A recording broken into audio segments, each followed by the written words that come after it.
ci ne gazette nañ li nga xam ne mooy draft constitution bi ba mi ngi ñi ngi ciy liggéey fii ak ñetti weer yi nga xam ne dinañ ko ak fukki fan dinañ ko daal di jébbal fi nga xam ne mooy ci National Assembly ba coow li bëri woon na nag ci ñenn ñi di wax liñ ci génnee liñ ci dugal ak yooyu yëpp nga xam ne tukkee na ci moo tax nag jëwriñ ji ñu dénk wàllu yoon ak yoonal ci réew mi ministre of justice moom nag tey jilee moo ngi doon janoog taskatu xibaar yi yëkkati na fa nag ay kàddu yu bëri yooyu itam dinañ ci waxtaan waaye dina am ay vidéo yoo xam ne nañ leen ko digtale bu ñu noppee foofu nag am na benn segment boo xam ne tamit mooy comment segment la boo xam ne suñ gan yi suñ panélistes yi ngeen baal ma ku ci nekk dina am ñaari minutes yoo xam ne dina ci daal di wax suñu gan yi tey wala sax suñu panélistes yi ngeen jéggal ma Matar Sène mi ngi fi Mamadi Kurang mi ngi fi Abdoulaye Bojang SHERIFO SONKO mi ngeen namoon dinañu fekk ci léegi ci jataay bi mu ngi ci yoon xam naa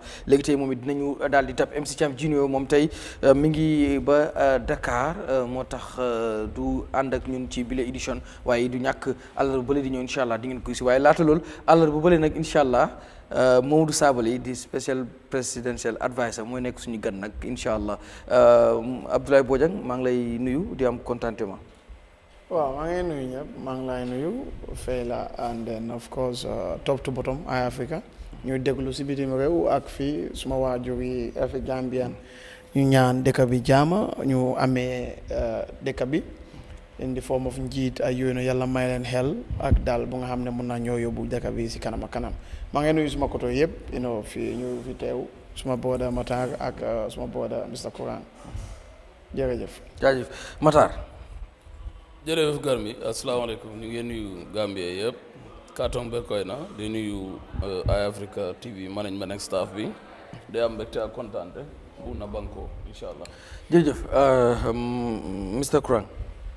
asalaamaaleykum wa rahmatullahi taala wa barakatu ak Garmi jërëjëf di la nuyu di nuyu suñu déglukat yi yëpp képp koo xam ne ñu ngi follow programme bi di nuyu suma co-panelist yi suma brother si jërëjëf. jaajëf mi ngoog su ko defee rek seen Mati Jaw bu fekkee yemoon na xadi nga kool ko mu dugg su ko defee rek ñu jokk ak moom seet Mati Jaw ni ko nu ma leen ko waxee rek ci ndorteel gi moo waroon a nekk tey suñu gan waroon a nekk fii ci plateforme bi waaye mu am gàllankoor ba mënul yegg si waaye du tee ñu jokk ko moom mooy ki nga xam ne mooy director of the Center for Research and Policy Development Afrobarometer génne li nga xam ne wala amalam sauvé ba génne report ci yëpp sauvé bi ñu waxtaan ci ginnaaw ba nga xamee ni waxtaan nañ ci ponk yu bari yoo xam ne daal dinañ ci waxtaan waaye lu dul loolu balaa ñuy xuus ci li nga xam ne mooy ci boobule sax waxtaan wala ñuy jokk ki nga xam ne mooy seet Mati Jaw su ko defee rek ma dikk ci sama panélistes yi lu njëkk balaay moom seet Mati ñëw Afrobarometer sauvé bi nga xam ne ñoom def nañ ko dañu wax ci li nga xam ne mooy 71% boo xam ne dafa bëgg ñu am li nga xam ne mooy constitution bu bees maanaam ci kon li nga xam ne lu jar a bàyyi xel la li nga xam ne lu nga xam ne war nañ si dox tànka gis ne lii am na gis nga Gambian si soowe wi lu mu wone mooy am na lu ñu ñàkk loolu lañ bugga te mënuñ ko jot mënuñ ko am fekk nguur ak ñu nekk si bunti liggéey both for public and private ñu def seen kémt lay kàttan te dox bi pour mun a aaga wala aagale Gambia ak lu ñu bugga foofu noonu gis nga amul lu gën a am solo si dëkka passé loi dëkka mooy yóbbu dëkka mooy wax lan moo war a xew ak lan moo dul xew luy xew naka la war a xewee lu dul xew naka la ñaaka war a xewee loolu lu am solo la torop kon su Gambien yi demee ba bugga nañ changement si loi bu nga xam ne moo war a doxal lépp si dëkka bi mu jege saat suñu oto yi diwaat suñu oto yi machine yi nekka lu ees mun a dawal suñu oto yi aaga fu ñu bugg a aaga loolu lu baax la soo soowee bi lu mu wone mooy most Gambians lu ñu nekk di wax te moo foogoon ne cabinet ak ñeneen yi ñu nga xam ne ñoo war a taaw pour dëkk bi nekkuñ di déglu some of this research boo xoolee balaa bii nii amoon nañ fi research bu nga xam ne wone woon na ne local government election UDP mooy war a win am na ñu jéem a ne déedéet research bi du dégga dugg na fale dañ ko politicize dem na fale waaye gis nañ lu xew so lii xayma façon yii nii baax na si dëkk torop te maa ngi koy rafetul te maa ngi laajte ñëpp maa ngi ñaan ñëpp ñu rafetul ko te nguur nekkut suñu amee research yi rek ñu bàyyi ko noonu déedéet war nañ si xool lan lañ si mun a def te nekkut nguur rek waaye ñun politiciens yi sax war nañ dégg research yi nii ñu mun a xam dëkk bi fan la mooy jublu ak nit ñi seen xalaat bi naka la mel so ñu ngi koy rafetlu. thank you SHERIFO Sonko sunu réew namu na la damay ñëw ci yow straight dama lay bàyyi nga nuyoo ba pare ma ñëw ci yow straight tamit mooy Afrobarometer research bi nga xam ne génne nañ ko mu ngi wax ne 71% ci Gambien si dañ nit li nga xam ne mooy ay new constitution boo xoolee tamit out of 86% tamit ci di same survey Gambien si dañ bëgg li nga xam ne mooy term limit te term limit lu ñu bëgg mooy only 2 term so dama lay bàyyi nga nuyu su ko defee nga joxe sa analyse ci survey bi nga xam ne Afrobarometer def na ko. waaw gërëme kontaan naa trop fii suma place la pour ma dellusiwaat nekk si plateforme bi loolu dafa baax trop suma waa ji MATARR ma ko nuyu tey daf ma woon fekk may amoon meeting mun ma wax am moom ba macha allah dama wax naa yow waaw loolu am nga man léegi laa ñëw soo dama bëgg a may suma gars yi no problème ñu wax suñu woyee after man moom joo ko doog a ñëw acca Mr Kurang damay ñëw ci yow balaa ñuy am Seet Mati Jaw si line bi because su ma waroon nekk suñu guest ñëw fii comme ni ma ko waxee gis nga survey bi Afrobarometer moo ko def so 71% mu ngi wax ne 71% of the Gambians they need a new constitution ak tamit 86% yoo xam ne ñoom tamit dañ bëgg li nga xam ne mooy term limit 2 term kese so nan nga gisee survey bi nga xam ne Afrobarometer def na ko ba publish ko gis Gambians si comme nu mu waxee majority of the Gambians daal they need a new constitution. waaw the new constitution bi moom mun ngaa wax ne Gambia yëpp a bëgg a new constitution you know parce que 1997 constitution bi moo fi nekkoon te loolu xam nañ ni mu doxee 1997 ba léegi ba nga xamante ne képp koo xam ne am nga you know énee nga Gambia lu baax yaa ngi bëgg a loi bi mu wéccee ko loolu kenn du ko weddi waaye xam nga léegi sauvé moom you know foog nga xool ko ci nu mu nekk parce que constitution moom book la loo xam ne dafa ëmba lu bëri te xam naa ñun ñëpp xam nañ ne dispute bi fu mu nekk you know soo jëlee book bi dafay mel ni su dee téeméer la 99 bi yëpp nit ñi d'accord nañ ci ñëpp d'accord nañ ci Gambie yëpp d'accord nañ ci luñ d'accordut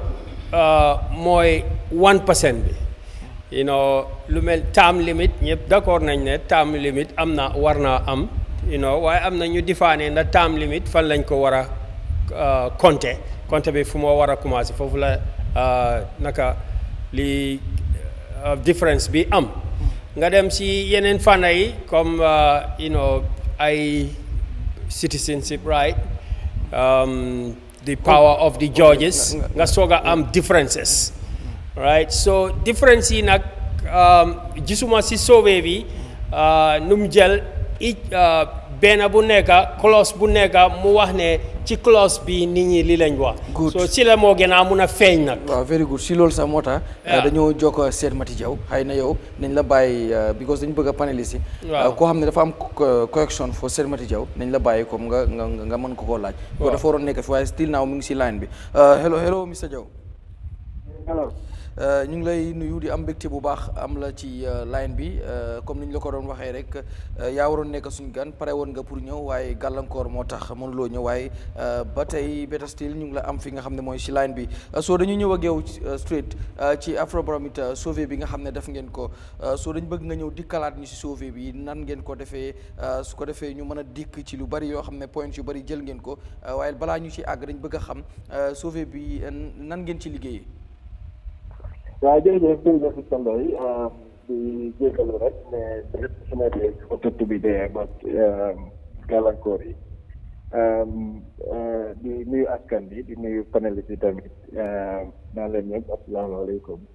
So Afrobarometer bi comme last time ni nga ko defee woon rek it's a pan-African lifin la survey network la maanaam research network la boo xam ne mu ngi daanaka 42 countries in Africa yëpp mu ngi commencé depuis 1999 and ñun luñ dee def rek saa yu nekk mooy pour ñuy seet naka la ñoo digaralee baati askan bi si policy making process bi naka lañ ko moo tax ñuy dee dugga si ñoom di leen a laaj di xeer lan mooy seen gis-gis ak ñoom tamit naka lañ gisee mbiri governance mbiri democracy security ak yeneen so ñun Gambia ñu ngi commencé Afrobarometer bi in 2018 parce que nag leena la Afrobarometer pour mu dem si benn su dëkka foofu benn liggéey gaay gi naa nekk di seet mooy ne nit yi dinañ am freedom soo ko déggee daal mooy nekk dinañ am maanaam opportunity boo xam ne dinañ wax seen soxla te kenn du leen bun xatal daal so loolu dafa important si survey parce que survey ñun suñ ko dee def dañ leen points 5 questions yoo xam ne yow da nga war a laajte questions yoo xam ne dafa soxlaal askan bi wala loo xam ne dafa nekk si process boo xam ne mu ngi nekk di dem pour nga mën a xam nit yi naka lañ si nekk di jàngee so ñun bu constitution bi félee ñun one of the process luñ bëggoon a isiwaat mooy hello waaw léegi mi ngi noonu su ko defee dañuy ñëw ci bi nga xamee ni kii bi génn sauvé bi ñu bëri gis nañ comme ni ngeen ko waxee mooy 71% ci Gambien si dañ bëgg li nga xam ne mooy constitution bu yees waaye tamit ci biir sauvé bi ba tey mi ngi wax 86% dañ bëgg tamit li nga xam ne mooy term limit muy yemale kay tey term limit buñ bëgg mooy ñaari kay képp muy tout term loolu ñu bëri wax nañ ko tey loolu mi ngi ci biir sauvé bi. waaw loolu mu ngi ci biir sauvé bi. waaw parce que soo xoolee constitution bi. dañ yaakaar laajte nit yi ndax bëgg nañ ko. so conversation boobu dafa yaakaar ne ko moo tax ñun tamit bu ñu amee opportunité ñu laajte ko. so dañ njëkk a laaj nit yi ndax Gambia soxla na constitution bu ees. and foofu lañ waxee 71% daanaka juróom-ñaar ci fukk yu nekk ñu ne waaw Gambia soxla na constitution bu ees.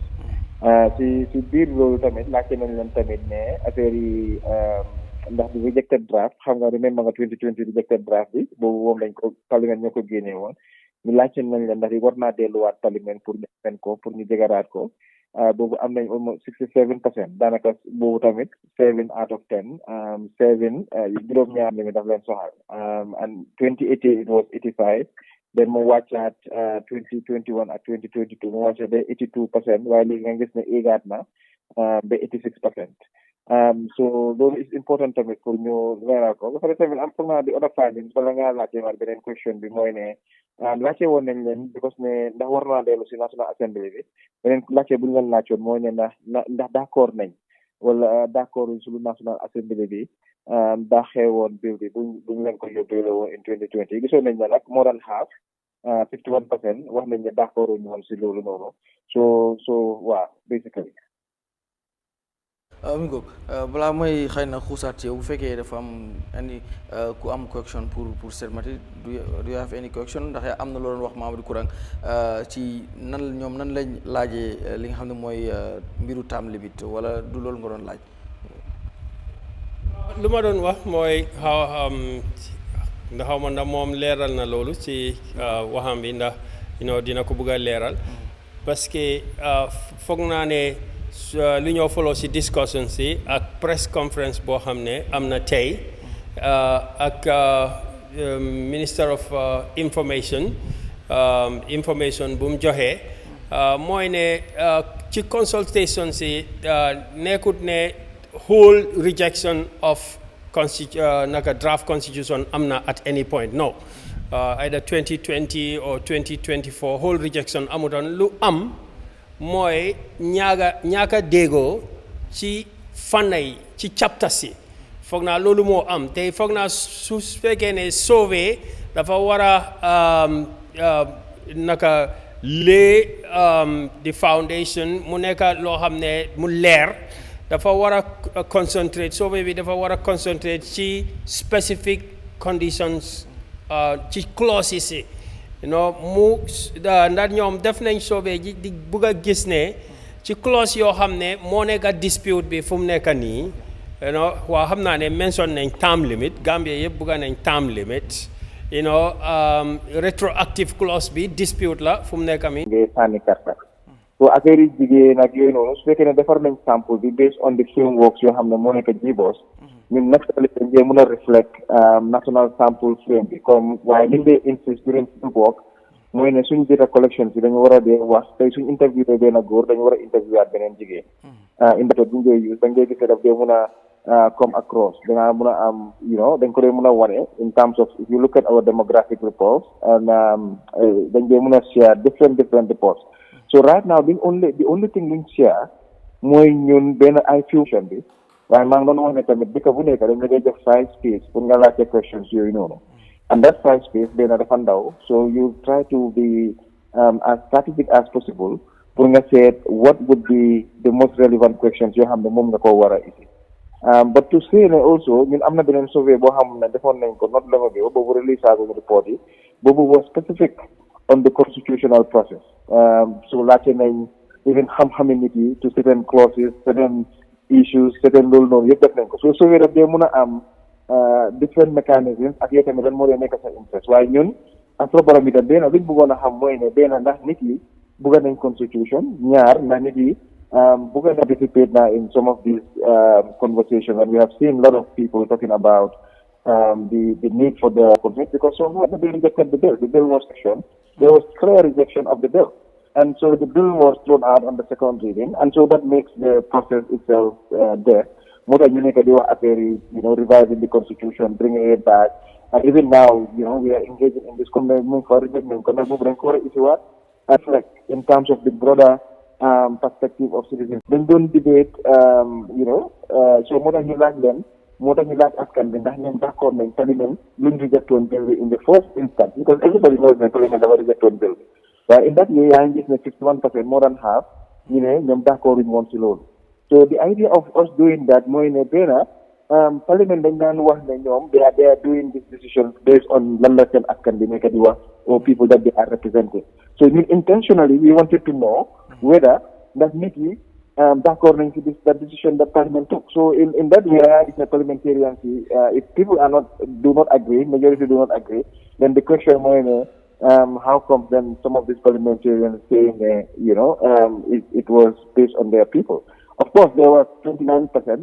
ñoo xam ne dañ agree with that so mun nga ko base on that as well but yaa ngi xool tamit the other question bu ñu laajte in terms of this because dama laa wan ne tamit ñun luñ dee xool mooy affaire yi perception in terms of perception laajte nañ tamit gars yi ndax NPP ak UDP ndax they are committed to the process because yaa ngi if you remember the other time these two parties were ping-ponging everybody blaming each other kila ñu ne dañ bëggoon a xam si from the people that these two political parties are committed to the process and I think almost 3 in both of them daanaka 3 out of 10 ñoo wax ne these parties are committed but of course this survey was done in May and April and May 2024 so am na tamit perception daf dee mën a evolve te suñ ko defee use the same methods dinañ so another different trend in terms of definitely doing secondly we are hearing different statements from political party and secondly people are having debate so nañ pay attention to that ok mi ngoog da ngay des ak ñun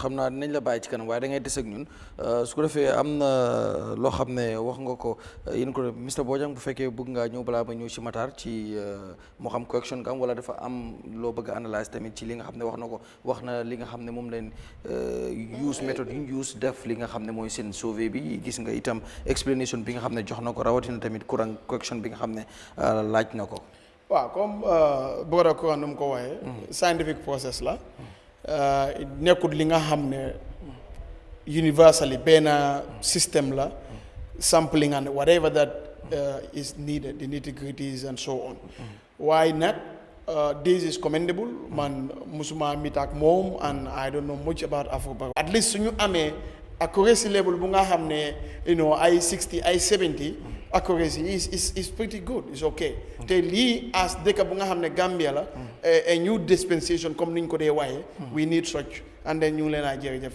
jaajëf si lii. waaw Matar gis nga Afrobarometer seen survey bi tey ñi ngi dalal ki nga xam ne mooy director of the Centre for Research and Policy Development di Set Mati Jaw ngi si line bi ak ñun balaa ñu dellusiwaat ci moom rek dañuy def benn round of table comme suñ panélistes yi tamit ñoom it ñu mën a wax Sirifo maa ngi ñëw Matar nan nga gisee li nga xam ne mooy report yi survey bi ñi ngi wax ne 71% dañ need a new constitution waaye tamit 86% ci seen survey bi dañ bëgg li nga xam ne mooy time limit gis nga itam Set Mati Jaw explanation bi nga xam ne jox na ko ci survey bi nga xam ne def nañ ko jox na itam background info ci Afrobarometer kañ lañ ko sos waaye kañ la ñëw itam ci Gambia.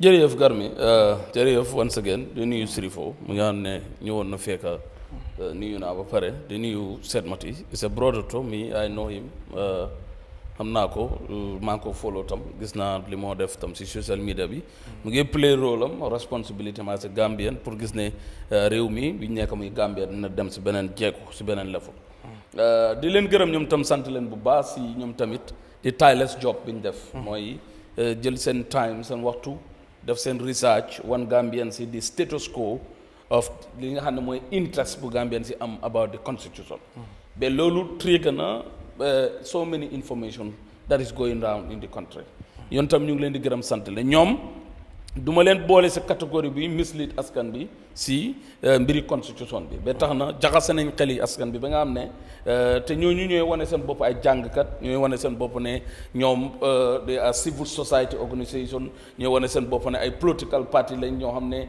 dañ gëm ne ñoom li ñoo def dañ ko nekk di def pour seen askan bi li sauvé bi wane na ne yéen waa National Assembly yéen ñi nga xam ne yéen la ñoo indi loi bi den amu leen benn reason pour reject the bill the constitution because if you have 70% of ñu la votal ñu ne waaw soxla nañ ñu constitution nga am 86% bi ne waaw soxla nañ li nga xam ne rek mooy term limit then mu ngi laa wan ne yow mu war a make decision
lawyer back everybody Gambians si sas nañ leen ne 71% ñu ne constitution bu ees lañ bëgg like what is the next step to make sure ne li Gambians si bëgg dina am nga daaneel am nañ utee si gis-gis yi ku nekk di indi sa idée but is that going to trigger wala cause pour ne Gambians si bëgg 71% bi sauvé bi wane ne dañ bëgg ñu constitution then is going to die su loolu amutee ñuy ñëwaat dégg naa mu wax ne term limit bi term limit mun naa am président Barrow ak nguuram bi si constitution bi indi draft constitution bi buñ gasate bu nekk 2020 yëpp wax na term limit waaye loo sooy defar loi si loi boobu ngaa tënku pour defar loi waaye doo mun a quote term limit si loi yi jàmbur mun loo quote si sa new draft constitution bi di waxtaanee 1997 constitution right now président Barrow li ko fal mooy 1997 constitution fi distraction bi am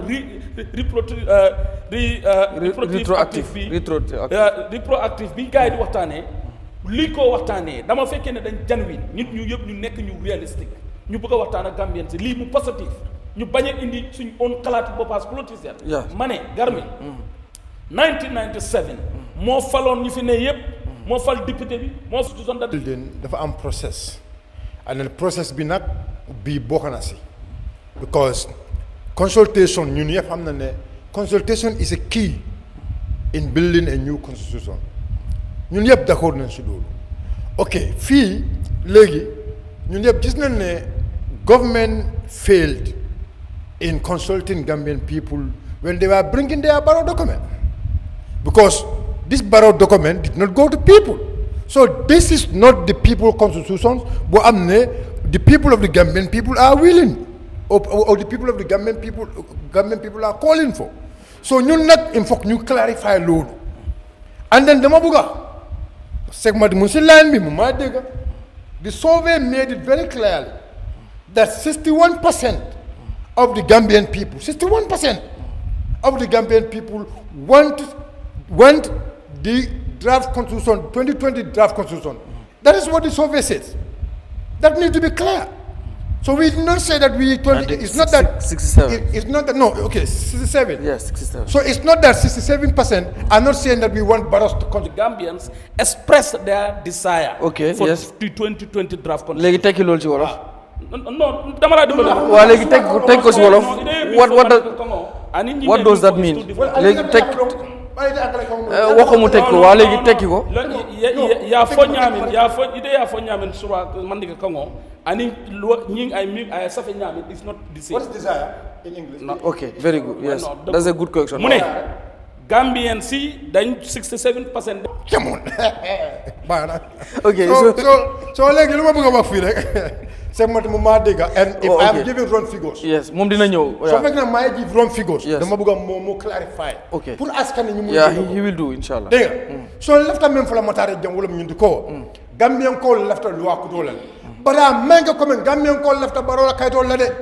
Baro na la cabinet la kayto me ya lonko ita malta si fama men betol dama na fala yo samana Gambian ko to sonna la bi Gambian ko to sonna la sama anu na men fojam wala to nadi anu semati fana be laflale because it's very important nte na version fo le me ya lonko na wala je na wala faham na karan dingol nyinto ada fana ya la version fo ala fa Gambian ko fil nan tala jero but sa semati abela no asina e diamoke aya senandi o kola mina jabi la nyimbati na matar la ko nyin kayto me ya lonko ba ya indi kan ita Gambian ko convince la no wala nin kayto me yalon koy ba jim baro pepa me yalon koy nawe mini kan you cannot blame the civil society for that.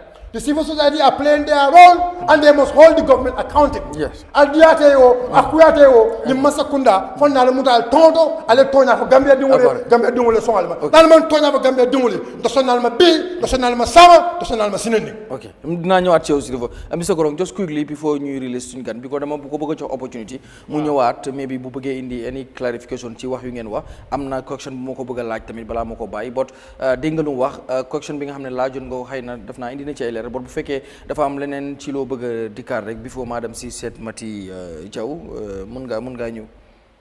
waaw comme fu ma daane la woon. waaw mooy wax ji soo ne constitution understand nga ñu ngi refer to the whole document parce que yow nga ne constitution bi ñëpp a bugg a constitution man ñoom suñu ne 71% man damaa ne 100% or 99% of Gambians bugga nañ pour ñu am a new constitution. Understand foog ma ne dispute mu fa mamira moo leen ñoo sosoto SHERIFO moo bee left ak new constitution wala fonde but problem o be daming wala ñinti fukk la ban fan la problème bi nekka mooy the clauses understand nga the clauses because luñ dégga mooy SHERIFO la parti atol man som men na clause ol be kono wala the retroactive mo be d'accord tala ko term limit. I think everybody agree with term limit. Term limit should be 10 years. You understand? Abe nte kunna membi jang abe diala nyele ko baro e song IG after 10 years. Understand? But yalo nimbe loi fola amanke media kumoti yefi loi du yefi limo mane. Understand? Do muna binda loi tay nga def fa lo xamne nit ki su dé clause bobu du am use. You can't do that in a constitution. Understand? So ite fenken wala je me yalon ko nin kari fata bi wo clause o man use soto koteke o man ke luati loi bu ka safe wo nyama. You don't write a law like that. So what I hear from the survey things that apart from the survey, I know the survey say everybody wants a new 71 or 6. Let's talk about the survey. Even meaning. Your problem is, Masakunda le be bulu Masakunda hold accountable ndol la patio ndol be opposition ne so you cannot hold us accountable at alaji Silvo Masakunda hold accountable Silvo ndol let's talk about ajeba let's talk about the survey and then after nana muru wala foi manke cancel ask you about the survey talk about the survey foi manke cancel talk about the survey itamu namu kaninalti talk about the survey okay ko itamu namu kaninalti talk about the survey okay namu kanin nabu ga Kurang about the survey just continue after Talk nga about jeexal the ma doog a survey. dem si kii Alaaji. yes foi buga namu kani talk about the survey Kurang just continue yow tamit Talk nga about bàyyi the ko survey. You will discuss that one here. Sirifo I know your stand. I know your stand. And I will make it clear to you. when you are I'm talking not I here don't to be silenced intervene that leaving you people to mislead people. but when you are talking It's I not gonna don't work. intervene It's not no gonna yow Matar so yow work. nekk Talk about the yow survey. bi Sirifo yow yaa ngi ko interrupt yow tamit loolu Talk about the survey. yeah I'm not fair okay yes I'm not fair Loolu problème- Sirifo bi ma wax yaa ngi ko interrupt yow bu kenn interrupt yow nga noppi Garmi man maa ngi ko wax mu noppi Sirifo Kii mu ne ma ne noppi Sirifo. yow yaa ngi wax. Sirifo yes Kii mu yeah ngi wax ma ñëw. Yes. Yow yaa di one who started. yeah that's true yeah, so please Sirifo Man, man, buy a feeling Sirifo in this Gambian Sirifo store. Sirifo Ah. allow him to learn nga- because I want to go back to how to Comme wax si go survey bi. waaw Dañoo wax si constitution. We will talk about the constitution. Yeah, we will- Now we are talking about the survey. Wow. Let him talk about the survey. okay dinañ ñëw si constitution If you want to defend Barrow people, who cares? Kurang You can please defend just it. continue Because we know your stand. I know your stand. yeah naanal ndox Sirifo- bel aqua waaw Silvo kari o kari ika salary le muta wo salary akabo namo le kono namu kaninna le multi manke opposition ti so what I am trying to say Yes. is simply this right I think dispute bi fum nek moy clauses so do muna sauver bi dafa general si man loolu laa doon wax Chef Mati xaw ma yow parce que xam nga audio bi suy wax du dee leer comme su nekkee fii lu moo nekk di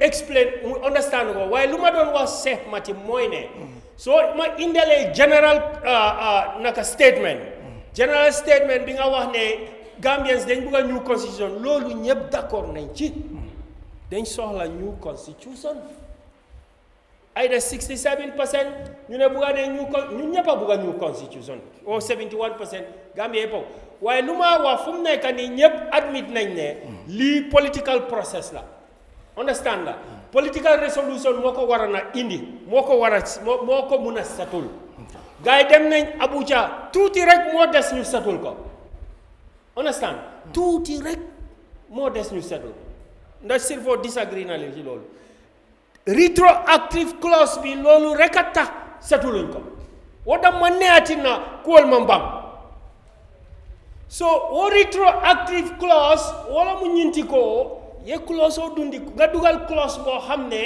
right dafa mun a target benn nit understand loolu du mun a am ci loi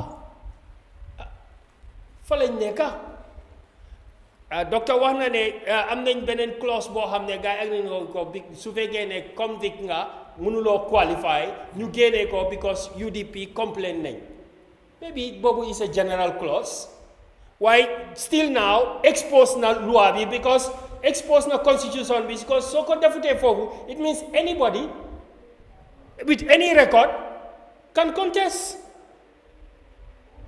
waaye fu mu nekk nii man lu ma bëgg a gars yi leeral ma ci sauvé bi ndax jël nañ sauvé bi mooy right nit yi fan lañ toolu ci clause 1 clause 2 ak clause 3 dañ ñu mun cee wax in deeply waaye xam nañ ne di dispute bi fu mu nekk political resolution rek ko mun a indi political resolution mooy lan mooy UDP bari nañ lawyers ñoo xam nañ lan mooy what is legally possible and what is not legally possible. bàyyi ma dellu si seen mat ñu ci line bi non after dama ko bàyyi wala Sirifo non mu ngi si line bi waaw 1 minute dama bëgg mu understand one thing am nga moom because lu waxam fii yëpp nga bëggoon a dellu si askan bi parce que askan bi tamit dañ am seen kàddu dañ am seen baat and askan bi tey ñëpp mënuñoo toog askan bi ku nekk di wax so those people are the ones that have opportunity ñu ngi ñëw si kanami nit yi so di you know kanami nit yi pour mën a react on this so ñoom ñoo am waaye am na ñoo xam ne ñu bëri ñu ngi bëgg a wax waaye mënuñoo wax so ñun tey lu ñoo def ñun suñ sauvé si is public good ñun suñ sauvé si has been tested and tey lu maa wax mooy nekk ne ñun suñ sauvé si tey soo gisee ñoom World Bank yeeg ñoom ñooy nekk di ko fond because yooyu ñooy nekk di use suñ data bi plus nag ñoom moo Ibrahim index bi of governance yëpp daanaka dañ koy dëkk noonu Afrobarometer Transparency International index yooyu doo gis yëpp so Afrobarometer lu tax mu jóg mooy mu jox askan bi kaddu in the process of same policy making, same living, you know, in the process of policy making. Moo tax ñun we use survey mënoon nañoo def different methods of research. Mr. Kurang wax na ko research am bëri na méthode mën ngaa ñoo dem qualitative comme ñoom tey li ñëw def man maa ngi koy jàng maa ngi toog fii maa ngi jël notes because maa ngi xool tamit each of the parties naka lañ nekkee di reacting pour loolu askan bi nekk di wax. So loolu tamit su moom si man ñun loolu mooy suñu liggéey jàngil la so ñun nekkuñ fi pour parti wala defe ñun yéen man dama dee wax saa yu nekk ne ñun suñu liggéey moo nekk not to please anyone ñun dañoo def loolu lañu war a def parce que ñun askan bi moo ñor and we bring what the askan have to say and we also want to hear what political actors are also going to respond.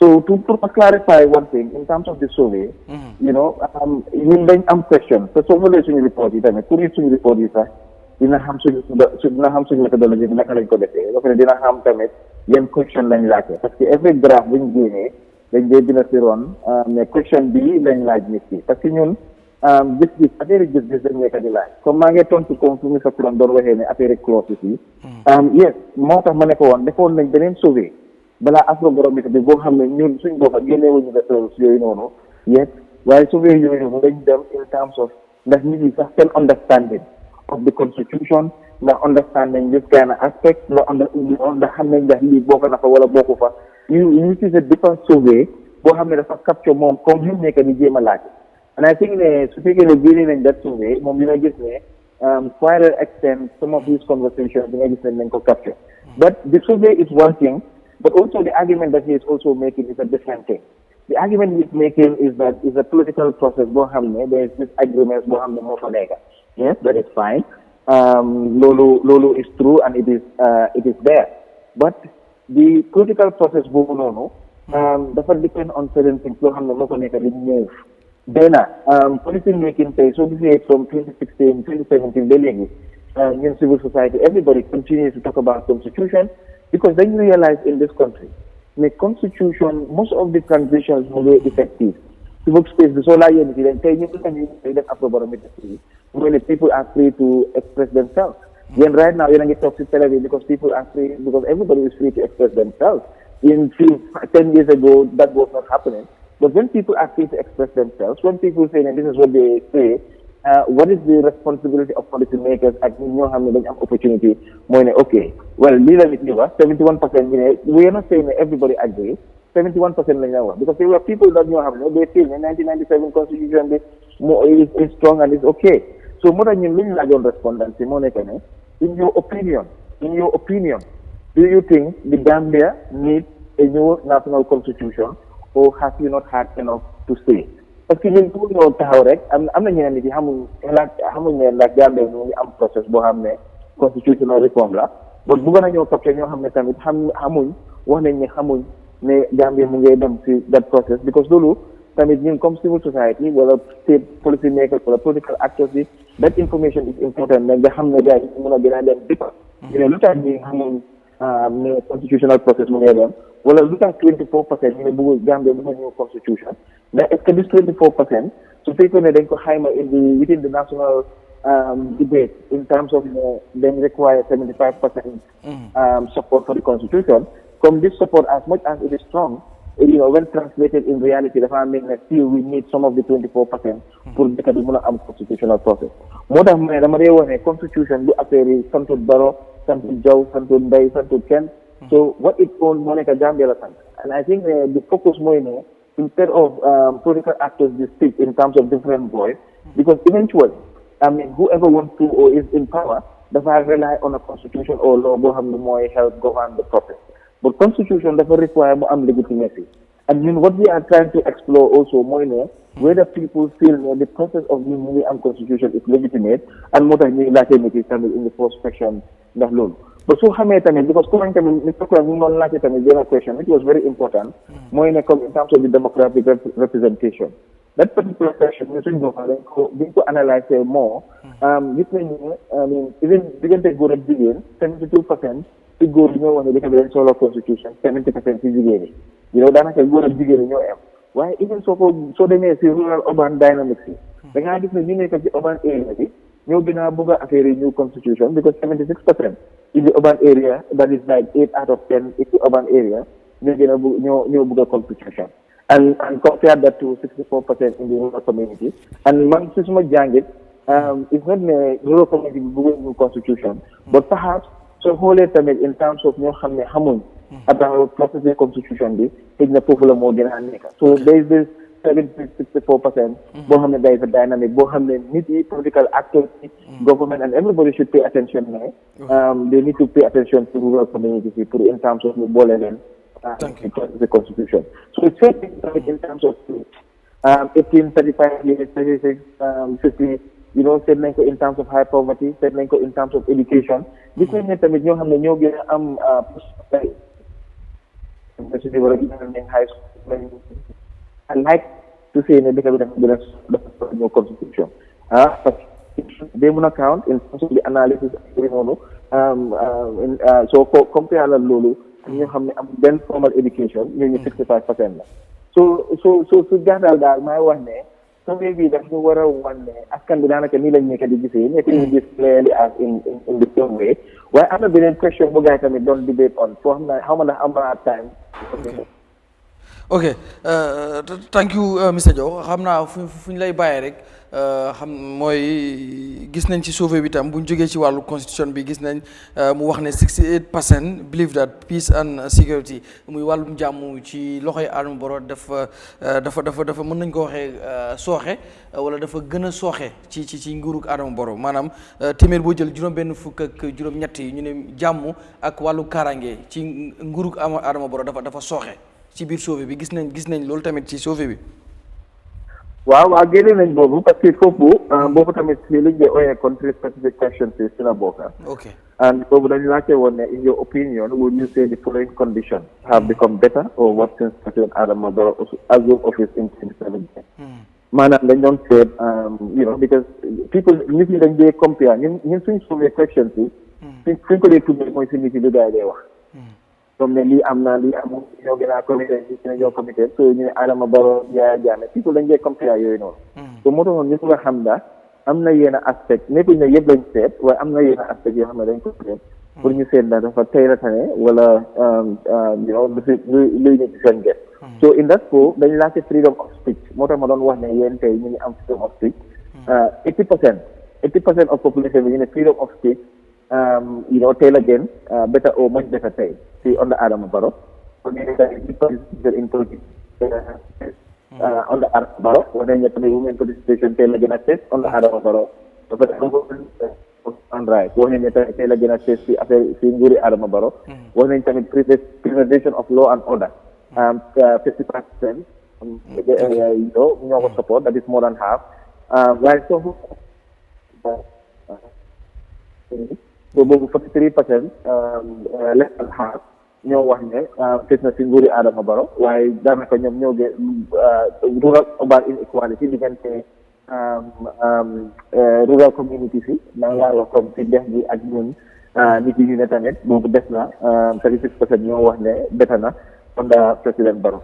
So on gender-based violence only 43%. While when it comes to peace and security in the country, the guy is what, and that is 68% of population being okay on Adama Barrow. Peace and security dafa gën a dellu gannaaw. And I think that the jàngat bu rëy moo fa war a nekk. And lu tax nit yi di wax loolu dañ ko xoolee in terms of the insecurity li di nekk di fee so demee in Fogni Casamance conflict bi ak yi noonu boobu mën naa influence people yi seen gis-gis in terms of that but soo ko xoolee tamit ñu nekk ci urban area bi affaire yi sàcce yi you know and sometimes murder cases yédee ni nekk so these are perhaps things yoo xam ne influence the people in terms of their response in terms of that. So within this context, we need to context, peace and security. Of course, I think the Gangat the city, when the government will pay attention to, because it's very important for people. And now yet freedom amna yet amna. Why should we amu to jamarek? System deal care I think the unity is matter. So I think that those is important for me. Yep, we look see you. And for my Sunday, a very constitutional process. You know, you know, whatever the survey say, maybe there was an opportunity as Gambians for me, okay. So we would not agree with that.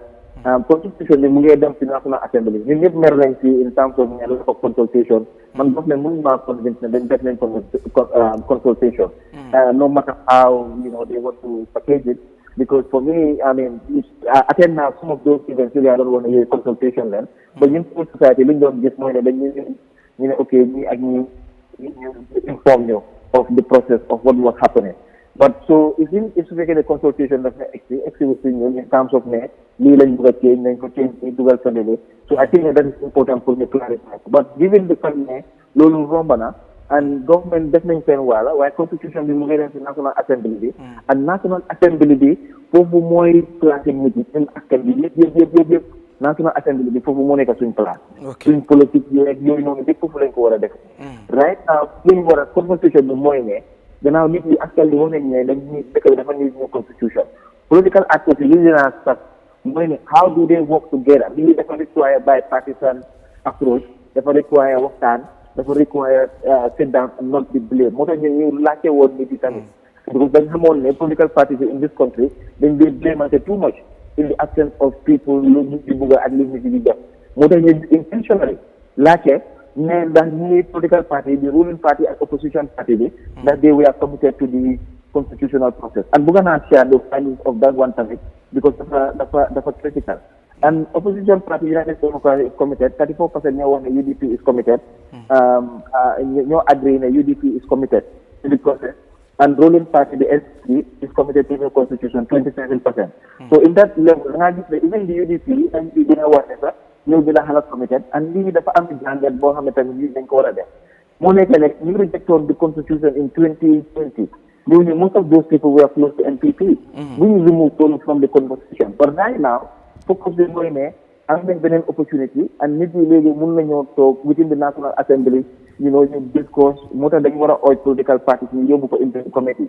If all of them say that they are interested in a new constitution, they are interested in a constitution, ñoom léegi political parties yi mun nañoo jox nit yi that opportunity pour nit yi gën a waxtaan on this constitutional process, executive yi looking for change ndax mun nañ koo delloowaat ak yooyu noonu yëpp because léegi ñu la dëkk bi dafa soxla waxtaan boobu noonu and man loolu la ñaax political parties yi instead of ñuy ping pong di blamante on kan la ak kii ak la loolu noonu loolu soxla amal kenn interest lu amal interest mooy ñu am constitution ñëpp xam nañ ne there is a lot of problem in the society and believe nañ ne I mean new constitution dina help loolu address political gap bi but address the socio-economic conditions of the population. But most importantly constitutional making affaire yi bil jàmm la réew mi ñu ngi wax peace and security mu ngi dellu gannaaw léegi is opportunity leen am opportunity with this new constitution pour ñu isi jàmm ci suñ diggante Gambia si lañ soxla jàmm ci seen diggante the constitutional process pour loolu la nañ ko use ñu def loolu noonu foog naa man foofu laa bëgg a tànnal. Thank you jërëjëf Sir Mati Jaw xam naa ne dinañ la amaat ci yeneen jotaay incha allah ñu ngi lay jaajëfal bu baax ci tamit yitte bi nga jël bëggoon ngaa ñëw fii lool wax dëgg fa yàlla waaye tamit gàllankoor bi nga am moo tax waaye teewul tamit toog nga ak ñun ci line bi loolu rafetlu nañ ko bu baax jërëjëf Sir Mati jaajëf Mr Bojang 68% ci suufee bi nga xam ne def nañ ko muy Afrobarometer 68% ñu ne jàmm ak kaaraange muy peace and security ci nguuru Adama Barrow dafa soxe maanaam dafa dellu ginnaaw. waaw loolu dëgg la loolu balaa soowee bi sax ñëw ñëpp xam nañ ko waaye xam nga soowee yi nii dafa baax parce que dafa ko day gën a dëgëral is documented and is more scientific more systematic. ni ma dee waxee rek amul système bu correct moo tax last time maa ngi joxoon fi exemple broda KURANG bu mu bindee PhD wala master sam professeur am ne waaw ko supervise bii mu ngi ok su ko yóbboon beneen university kooku dina gisee leneen mu ne ko di da ngaa change na le ngaa change na le nit moo mel noonu système si ñoo mel noonu they are not perfect ok baay façon yii nii wax nañ ko rafetal is very very good waaye boo ñëwee si affaire yi Gambian opinion bu ñu joxee wala seen gis-gis si affaire yi jaama ak kaaraange man bokk naa si ñu d'accord ne dafa gën a naka laa ko waaye bon dafa dellu gannaaw si nguur yi président Adama Barrow te loolu wax nañ ko waxaat ko te dañoo continuer di wax li nga xam ne war na si bàyyi xel torop parce que boo déggee jaama boo déggee security si dëkka loolu mooy tax lépp mun a dem loolu mooy tax dëkk bi mun a am développement loolu mooy tax nit ñi soo dégga métti na because every day da ngay dégga wala nga riit wala yow sax nga fekkee ko léegi by force la nit ñi nekk di def si kër yi dañoo dem by force yaa ngi si biir néeg yi sax ñu ngi laay wane ñu ngee ñëw yaaxa by force lañ ko dee def so loolu nekkul li nga xam ne Gambien yi xam nañ ko gis nañ fii ñu nga xam ne ñoo amee kaaraange dëkk bi nit daf lay ñëw sut mu rey leen te ba léegi mun loo am loolu lu doy waar la waaye lan boo dee asi façon yii nii boo amee nguur bu nga xam ne seen doxin bi si affaire yi kaaraange si affaire yi jaama dafa des seen xalaat seen stratégie dafa des lii rek nga dee am te drogue bokk na si again dama dee blame lii suñu border policy bi dafa bon torop waaw Afrique yëpp ñëw leen Gambia ngi nii amul naa ok baax na man pan-african laa but I have to be realistic as well doo mun a invite everybody to this country fekkee checks and balances yi systems and strategies yu nga xam ne ñoo war a nekk si border post yi pour nii ñu ñuy dugga ñu tame leen ñu xool kii reykat la Nigeria wala reykat la Sierra Leone wala reykat Benin Burkina Faso naka la waree duggee Gambia te su duggee Gambia kan moo ko amee ak ñun Gambia suñu sécurité ban système lañ am pour façon yii nii ñu mun leen ay contrôle so da ngaa gis ne dëkk bi nii ñu ngi fi juga ñeneen ni caga lañ ñëw nañ fii caga ñeneen ni am nañ HIV sax amuñ test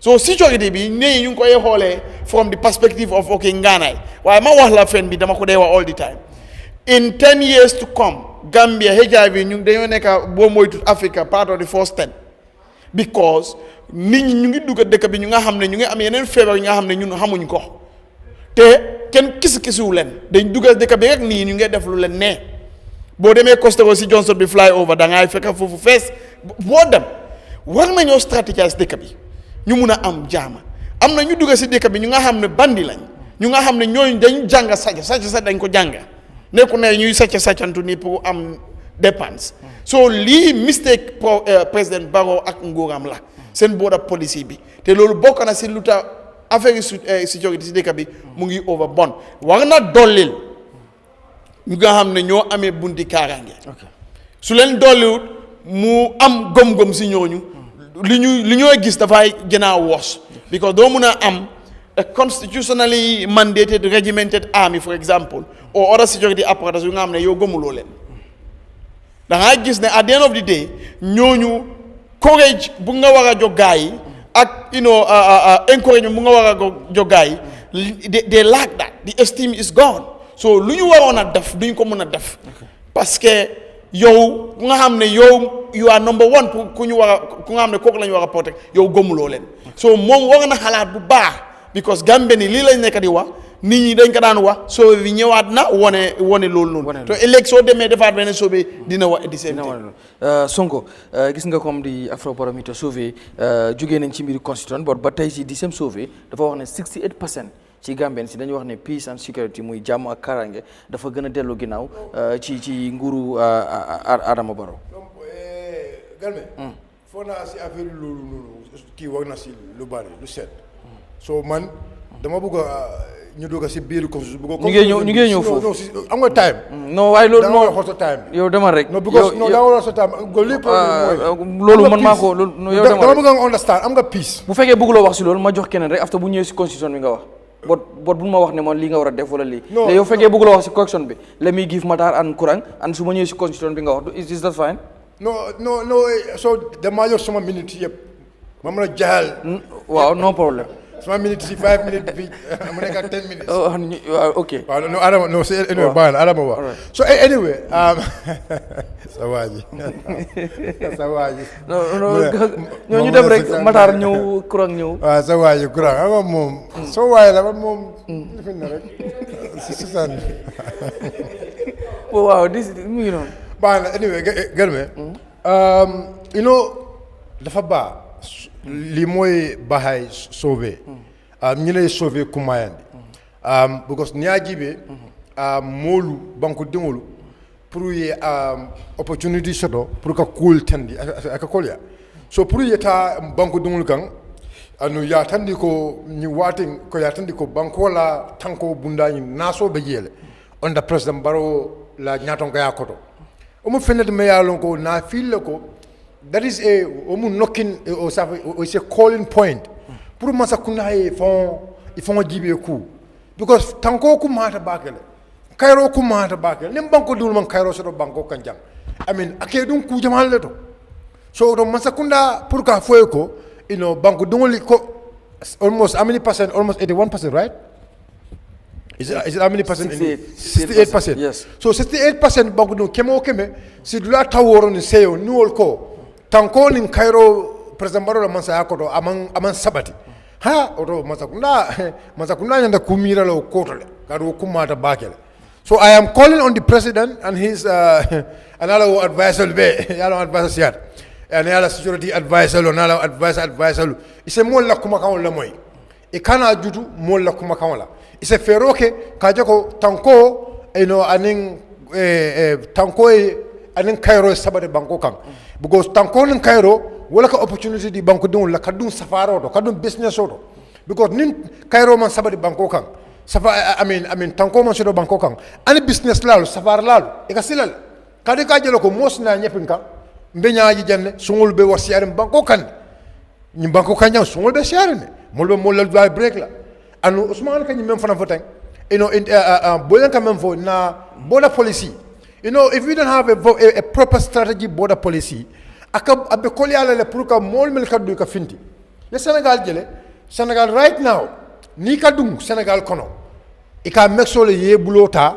ekata muntole yata they have a system but ni ajibe Gambia be tammo men kono na semlex dilo sanjen na ba nyama semlex dilo anyanda ko decentralize le kaje ko banko lo be traje mo le kadro faye ko tenge ni le mo le kadro faye e be tango ni yirwa dilele bada banko dul do kumbo kan so leftale matar solo asafala kebaye asafala ala maste pour banko dum le ñu def kono commande ba ok Matar ma ñëw si yow balaa may dem ci kurang ñu tëj boobule page doog a dem suñ beneen kii Matar sauvé bi wane waat na te man la gis yow yaa ngi doon wax ne sauvé bi moom nu mu waxee wane na ni 71% bëgg nañ constitution wi yow comme dafa mel ni ànd nga ni sauvé bi ne Gambien si ñoo wax soo Gambien si waxaat fii ne 60 sauvé bi kay waxaat ne 68% si Gambien si ñu ne mbiru jàmm ak wàllu karange muy peace ak security dafa dellu ginnaaw maanaam sooxe ci nguurug Adama Barrow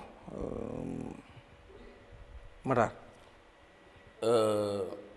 waroon nga si yokk tamit ne 36% which is 4 out of 10 did not approve waaw this work. man maay wax lu ma la laaj Matar man waaw du yow yaay wax li nga bëgg ma laaj la Matar man maa lay laaj lu ma neex li ma war a wax yaa ma ko war a wax waaye kon bul ma wax waroon laaj nga ma rek bàyyi ma waaw waaye yow tamit kon bul ma wax ne waroon lii nga ma waroon laaj Matar waaw wuyu ma rek bul ma wax ne man lii nga ma war a laaj man maa laa laaj li ma la bëgg a laaj waaw man maay tontu li ma bëgg a tontu loolu yaa xam li ma wax dafa clair dama ne Said Mati and his team ban value lañ use pour ñu sauver ñoom ñoo ko xam. lu tax laajuloo woon loolu waaye man li ma bëgg a wax mooy su fekkee Gambien si 71% ñoo ne dañ soxla new constitution 67% ne dañ soxla ñu indi waa 2020 draft constitution bi waaye waxul ne dañ ko approve dañ ko soxla ñu indi ko pour ñu introduce ko to the National Assembly bu leen nax askan bi.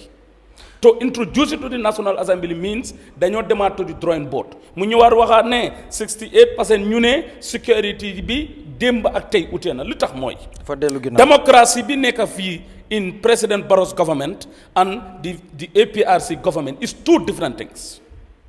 There were no information accessible. Social media was not like this.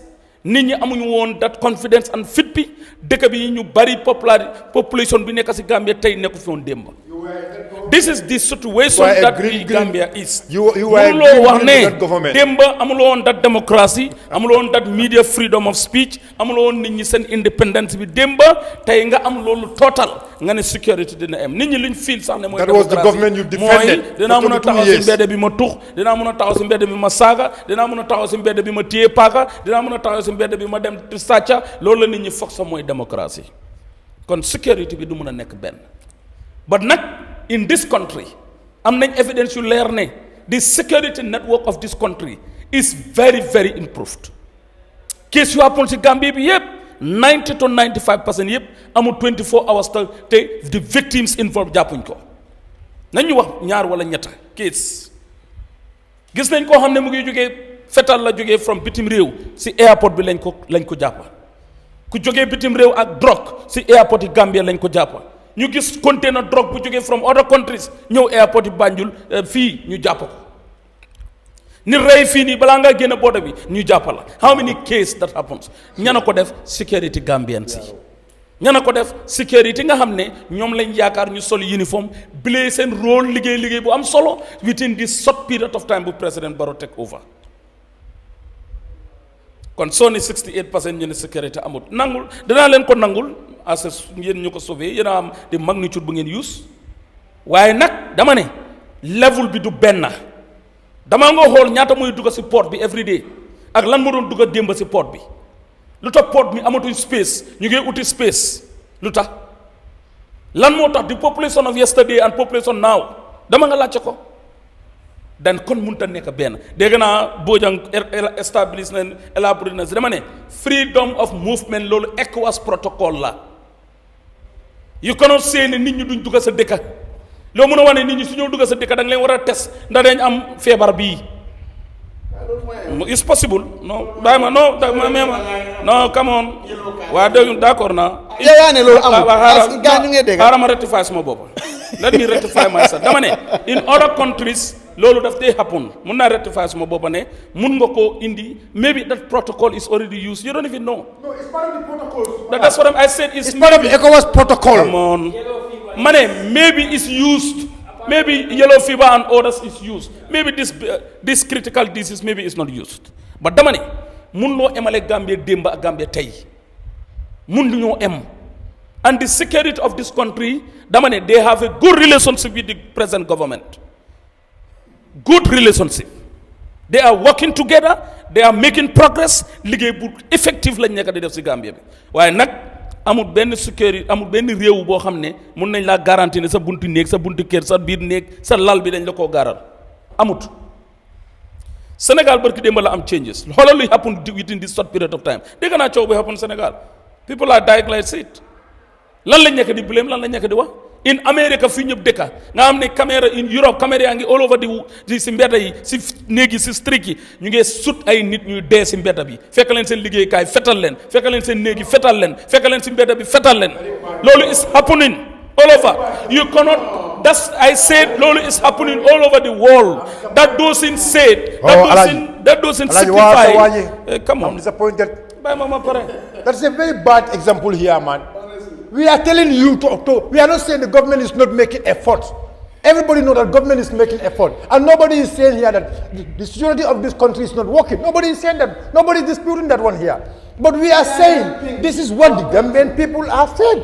Simple. But you are here trying to say that no, you want to justify the killing in America? No, I'm disappointed. Okay. Mr. Deputy PRO. Okay. Mr. Second Deputy PRO of government. I am disappointed. All right.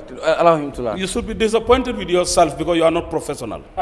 You always disgrace yourself and the people listening. Thank you. Coow bu muntu happen si platform yaa ko dee cause because doo dee déglu. Thank you, Ban. And Garmi mu ngi laa xool yaa ngi ma obstruct the once do twice. Ma am going continue bi nga wax dama noppi. Dama ne magnitude bu ngeen di use pour bugg a demoralize the security network of this country. I am saying no to it. You are not helping. You are trying to say it's not existing. But we are not it's not happening. demoralizing. You are not helping. Okay? Li ñuy wax dafa leer dama ne waxuma ne Gambien si waxuñ ne sécurité bi amul 68% waxuma loolu dama ne waaye nag Gambien si yu xam ne li xew démb ak li xew tey utee na right now nit mun nga koo rey within 2-3 hours Gambien si yëpp xam ne rey nañ diw before nit mun naa dee within 48. I'm not saying that what I'm saying is our security, they are doing well, and the government is doing his level best to make sure that we have peace and stability in this country, and 24 hours they are doing that. Thank you. This is my point. Mr. Kurang, so ñu jeexal foofu la ñoo jeexalee sax si sauvé because of ñu ngi war a ñëw ci press conference bi tamit am na benn vidéo bu ñu war a seetaan balaa ñoo jeexal 11:30 la ñu jeexal don't mind SHERIFO gis nga 68% comme le sauvé bi wax ne ñoom ñoo wax ne président Barrow ci nguuram jàmm ak li nga xam ne mooy kaaraange dafa sooxe dafa dellu ginnaaw. Yeah, I mean coalition government bi depuis bu mu toogee dafa amoon ay ndigal ci wàllum security, you know, and security bi mooy lu ñu waxoon mooy security sector reform. Reform, yes. Understand nga? Security sector reform. Sonko fo man toñaf. Right? Security sector reform mooy woon ndigal bi. Waaye tey dama feel ne ba tey until now we don't have a security sector reform. Tey xam nga security sector reform is very important to reform the security from the army, the immigration, the police. But we know xam nañ ne security sector reform dafa need funding. Tey the Barrow government until now, right, committing the funding that is boo xam ne moom lañ need pour am security sector reform. Dama foog ne loolu dafa affect the mentality of the people in terms of security at the moment. Because so laajte nii, right, ban security problem nga dee am léegi nii xëy na naka government bi lu ñoo xalaat ci affaire security is different from the common man. Common man bi man ñu ngi xalaat breaking mooy number one, breaking, pickpocket, right, gars yi daaji nañ suma kër, understand, toj nañ palanteer bi wala toj nañ bunta bi duga nañ jël nañ bagage. Foog naa loolu mooy one of the most, right, tey security problem ci dëkk bi fu mu nekk nii boo xam ne citizens yi, right, bàyyi nañ ko xel tey ñu ngi foog ne mu ngi yokku nekkut di wàññeeku. Break in, violent burglary, right, and loo xam ne, you know, am na relationship with those kind of security.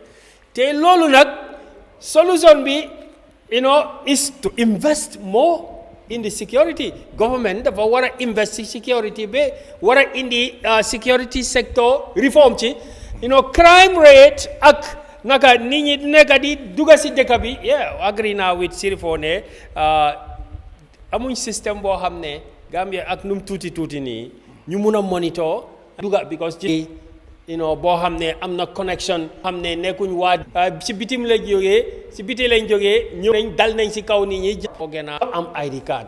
Loophole dëkk bu am Sénégal dañ am kayit joxal gaay kayit joxal nit ñi kayit waaye you know ñoom seen biir right inside the Barrow government xawma ban reason moo tax lu tuuti lu mel ni so simple like an ID card, alien card, fu mu nekk nii mënuñ koo joxe.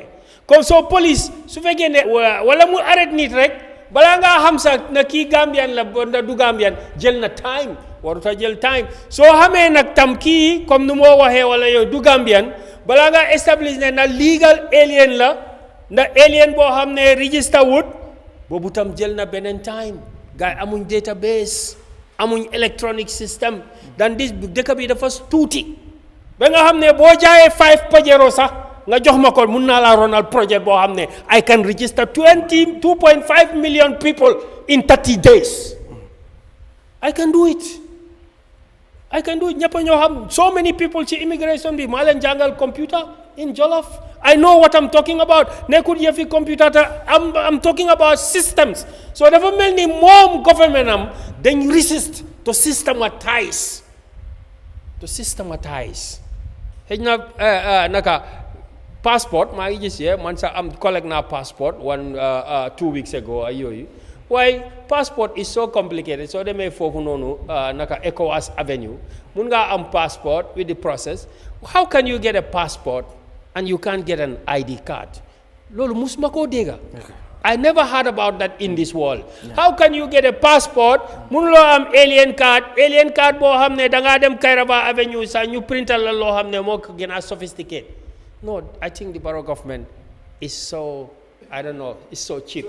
Yeah, it's so incompetent. Right? Information. Doo mun a run dëgga without information. You cannot do it without data.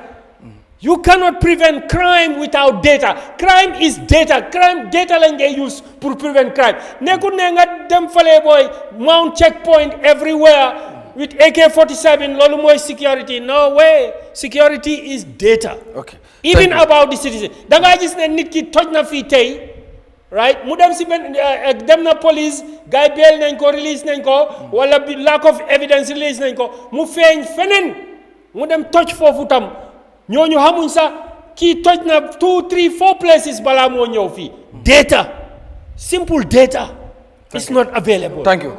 No, dañu waroon no bye no dañ ñëwaat ci loolu 1 minute rek. non dama la ñaan Slifo bi doy running out of time. Loolu ma bëgg rek kii si waxam rek dama bëgg pour sa waa ji mu understand ko. You know, that is not the fault of the securities, but the government, the borough government, who are the people who are not doing the right thing. They are not giving them the opportunity to have these materials. All right.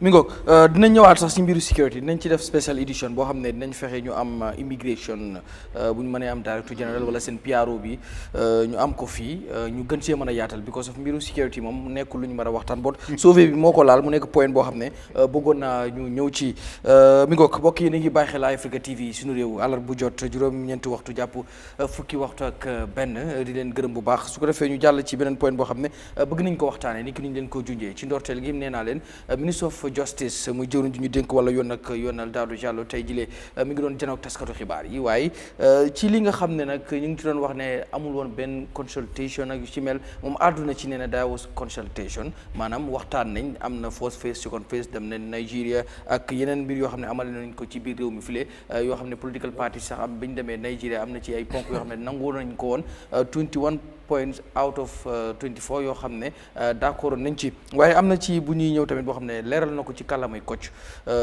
dugg ci yu bari lan moo wutee ci draft constitution 2020 bi ak 2024 indi na ci yenn ci ay leeral lan lañ fa génne ak lu taxoon itam ñu reject ko pression bi nga xam ne itam civil society bi teg nañ ko ñi nga xam ne ñoo di National Assembly bi pour tere leen ñu génne fa dara ba loolu yi moo tax itam ñoom ginnaaw d'accord ñu woon ci ya ca nekk moo tax mu mujj ñu daal di koy reject waaye nettali ci làmmiñu borom la daxee ñu seetaan jëwriñ ji dellusiwaat because liñ change si draft bi demoon si National Assembly bi in 2020 wécci yiñ fa def xal nañoo sakkan tuuti so yaakaaroon nañ ne li taxoon nangutoo bañ a am yu bari si yooyu génnee nañ leen boobu bokk na si ne term limit bu ñoo wax ne benn président waruta yore réew mi lu passé ñaari term amoon na liñ defoon si constitution bi si transitional clause bi ne président bi bu constitution bi bu jaalee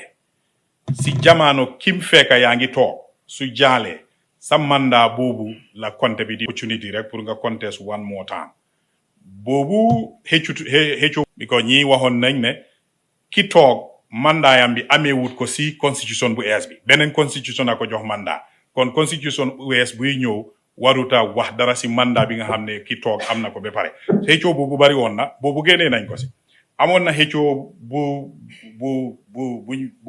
bu demee woon si boor yi lii mujjee laajte nii sax mooy mbiri confirmation président buñ sànnilee carte président ba pare ba mu toog mu war a tànn ay ministre am 2020 draft bi mu ne président amul kum tànn kum nominate pour mu nekk ministre am foog kooku dem National Assembly njëkka National Assembly nangu balaa moo mun a doon ministre boobu itam génne nañ ko so léegi président su fekkee ne niñ ko defee proposé léegi bu jaalee président comme nu moo doxee léegi te depuis indépendant noonu la doon doxee président bu askan bi fal am na cër am na sañ-sañ pour mu tànn kim neex mu dox ko ministre du te fekka du dem National Assembly pour laaj leen na nangu nañ da nanguwuñ ak yeneen so lu bari lañ changé yaakaar am na ne suñ demee National Assembly waaye changement bi du jeexut because suñ demee National Assembly in fact National Assembly ñoo am doole bi pour wécci luñ leen neex foofu itam wécci mun na fa am waaye yaakaar nañ ne léegi li gënoon na nekk problème 2020 mooy dañ amoon a lot of civil society campaign ak presso bi waxoon député yi ne bu leen ko laal loolu amoon na coow bi loolu amoon na doole trop so député yi ñu ne gannaaw duñ ko mën a laal te duñ ko mën a bàyyi mu jaala nu mel nii kon mu duñ ko approuve foog naa léegi ñun yëpp jàngee nañ si loolu foog naa ñu bari si Gambien yi nangu nañ léegi député yi am nañ sañ-sañ comme lu leen lu waa dox am nañ doole pour lépp lu ñëw si ñoom ñu mun koo gestu ñoom itam ñu déglu askan bi ñu mun koo changer after mu mun a jaala so gannaaw loolu léegi ñu bari kenn dégguma kenn this time ku wax ne National Assembly amuñ doole pour ñu bañ a changer dara si draft bi kon su fekkee ne National Assembly am nañ doole pour changer ko def ko mu tane mu gën a baax kon bu boobaa buñ ko changer ba ñoom si seen boppa nuñ ko buggee mu melee noonu yaakaar nañ ne léegi amuñ benn reason pour ñu bañ mu jaala ministre bi indi na explanation ci yi nga xam ne yenn coppite muy mën nañ ko wax amendments yoo xam ne def nañ ko ci draft constitution 2020 bi boo ko compare ak 2024 wax na ci yu bari yoo xam ne itam d'accord ñoon ci mooy ci mbiru confirmation bi nga xam ne mi ngi woon ci draft constitution bu 2020 bi dañ doon wax ne président bi bu appointé ay ministre faaw ñu dem ci National Assembly pour mu am dat confirmation ak yooyu waaye génne nañ ko ak yeneen yoo xam ne génne nañ ko teg ci itam pression bi nga xam ne mu ngi wax ne civil society bi dañ ko doon put ci National Assembly members yi pour ñu bañ a laal li nga xam ne mooy dara ci kii bi after bi nga déggee ministre bi wax ba pare ban jàngat nga ci am. waaw jërëjëf gis nga comme ni ma dee waxee gar mi gis nga dëkk bi nit ñi dañ dee bugg a naxaate si li nga xam ne naxaate di si mun a am lu baawutoon démba baawut tey what sense would it make su ne for example depuis 1990 1970 bu ñu nekkee bu ñu amee republican status président ko ñu fal rek moo dee taana ministre bu mu bugga right mu nekk am ministre ok loolu ngeen bugg a maintain come logically why do you need for a new constitution then if that is okay very okay loolu baax na da nañ continuer si loolu waaye da nga fekk sa papa mu ngee doo yoon bi nii waw ne yoon bi bon na waaye da nga gis lu gën a baa yoon boobu noonu foog naa ne nit nag dee mun a develop so ñun as a country pour buñ a bañ yéene yu dee xew because yow suñ la falee yow lañ fal waaw d'accord nañ waaye sometimes yeneen taana yi nga dee def pour yow sa ministre yi du dee méngoo ak luy yóbbu dëkk bi si kanam exemple mu ngi nii xam nga moo tax boo dama dee tooñ ma ne dëkk bi boo déggee boo bëggee xam ndaa jàng baana ndaa jàng baawut la tel duusaano dina la wax parce que duusaano su amoon géttool bu ko sa baawut dina ko daan def ministre waaye amut so lu ñu nekk di explain mooy boo nekkee président fal nañ la waxuñ ne doom nominate ñu ne da ngay nominate waaye soo nominate foog mu dem through a vetting process si ñan moom si waxam sax xam nga wax danga ko dee déglu mu ne ñu am doole pour def lu ñu bugga si seen gis-gis si constitution bi mooy lan parlement bi loi bi ne ñëw ok lu ngee propose ne président bi mun na nominer Matar Sène waaye foog ñu nga xam ne ñooñu la askan ñu bëri joxe doole si tund bu ne foog ñooñu tamit gestuwaat président bi dina gestuwaat jël moom lu mu bugga waaye nag am na kuy xool président bi lu mu gestu ba tiba ko wala nominate ko ndax lu nga xam ne dafa méngoo ak luwaa lu mu wax ak dëkk bi fu mu bugg a dem si boobaa doo am nit ku nga xam ne mënut a bind leeta muy advice président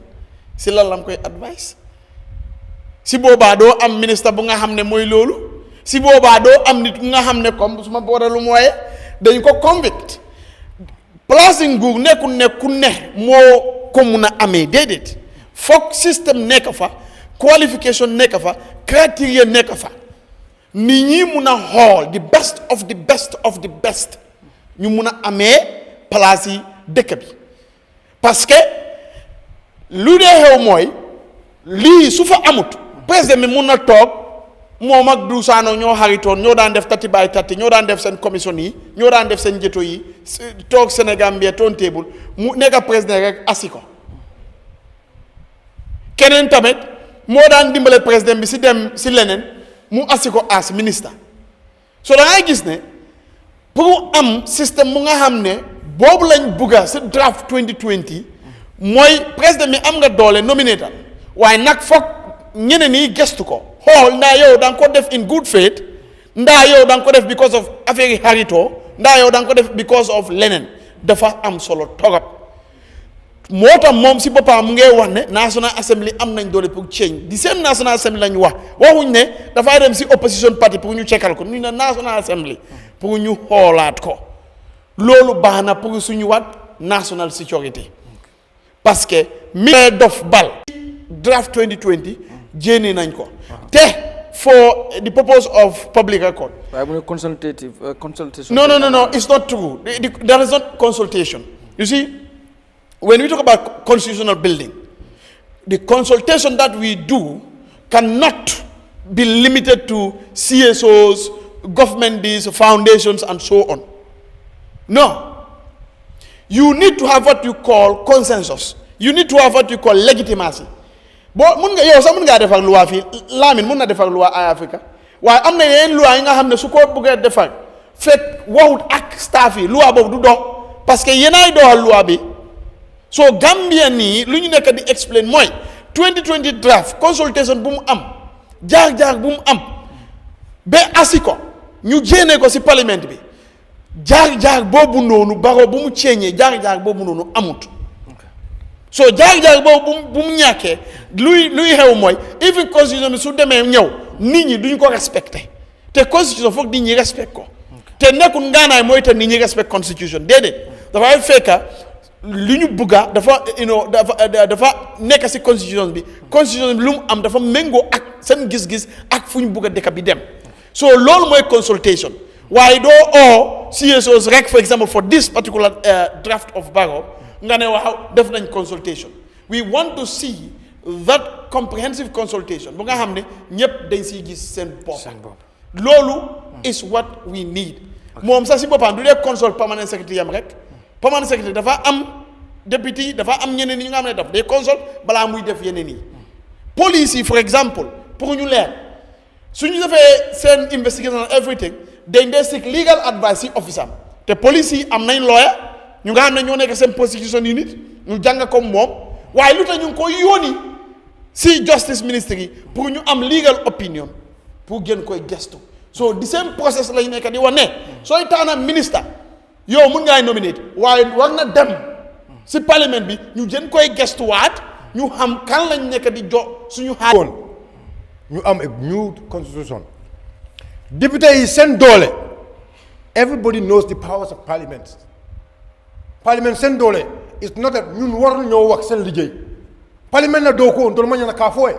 anu banku di mañana ka parliament silandi la doo ko wala parliament le ñanta ka lon ka menke banku dum la interest momenti parliament ñanta ka wala so na ba ñama ning atara di gamien kol diamuta ye gamien kol la kitabo samba ya dila di bitol ñanta menke la wala ñunti ko ngo bil jama bale be jam bilo me anu ko gamien kol ka diama bilo la ko wala FGM below me yalon ko aboro tabbe kanya sansa entek kabira FGM below rek amin Gambians député jelle be me yalon kabira introduced the first day me lan ko they were in support kaje ko di ban yebon but they know their job that is why they allow it to go to second reading so why in député olu 2020 draft me not name allow it as second reading so akana for go civil society it's not the civil society but it was the will of President Barrow and his cabal. It was the will of President Barrow and his National Assembly members.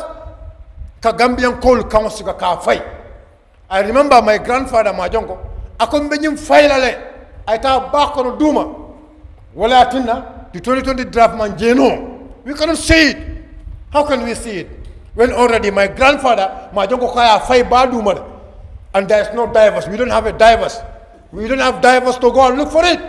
So the 2020 draft is already in the river. So now, this paper one, Yemen gadget, right now, is not the 2020 draft. It's Barrow's draft. Barrow's 2024 draft. William found me alongo. You will summon, you will land. Il a fait a Gambian call Nita, and Mama Kandemita, but I'm forgot what was the results of that meeting. And Akumada Bakale, what was the results of that meeting also? Because if you can tell us, this and this was what Goodluck Jonathan was doing. You should tell us. But now look, the discussion is not that. The discussion is this. In Kabankola Lua de Da. That is a process.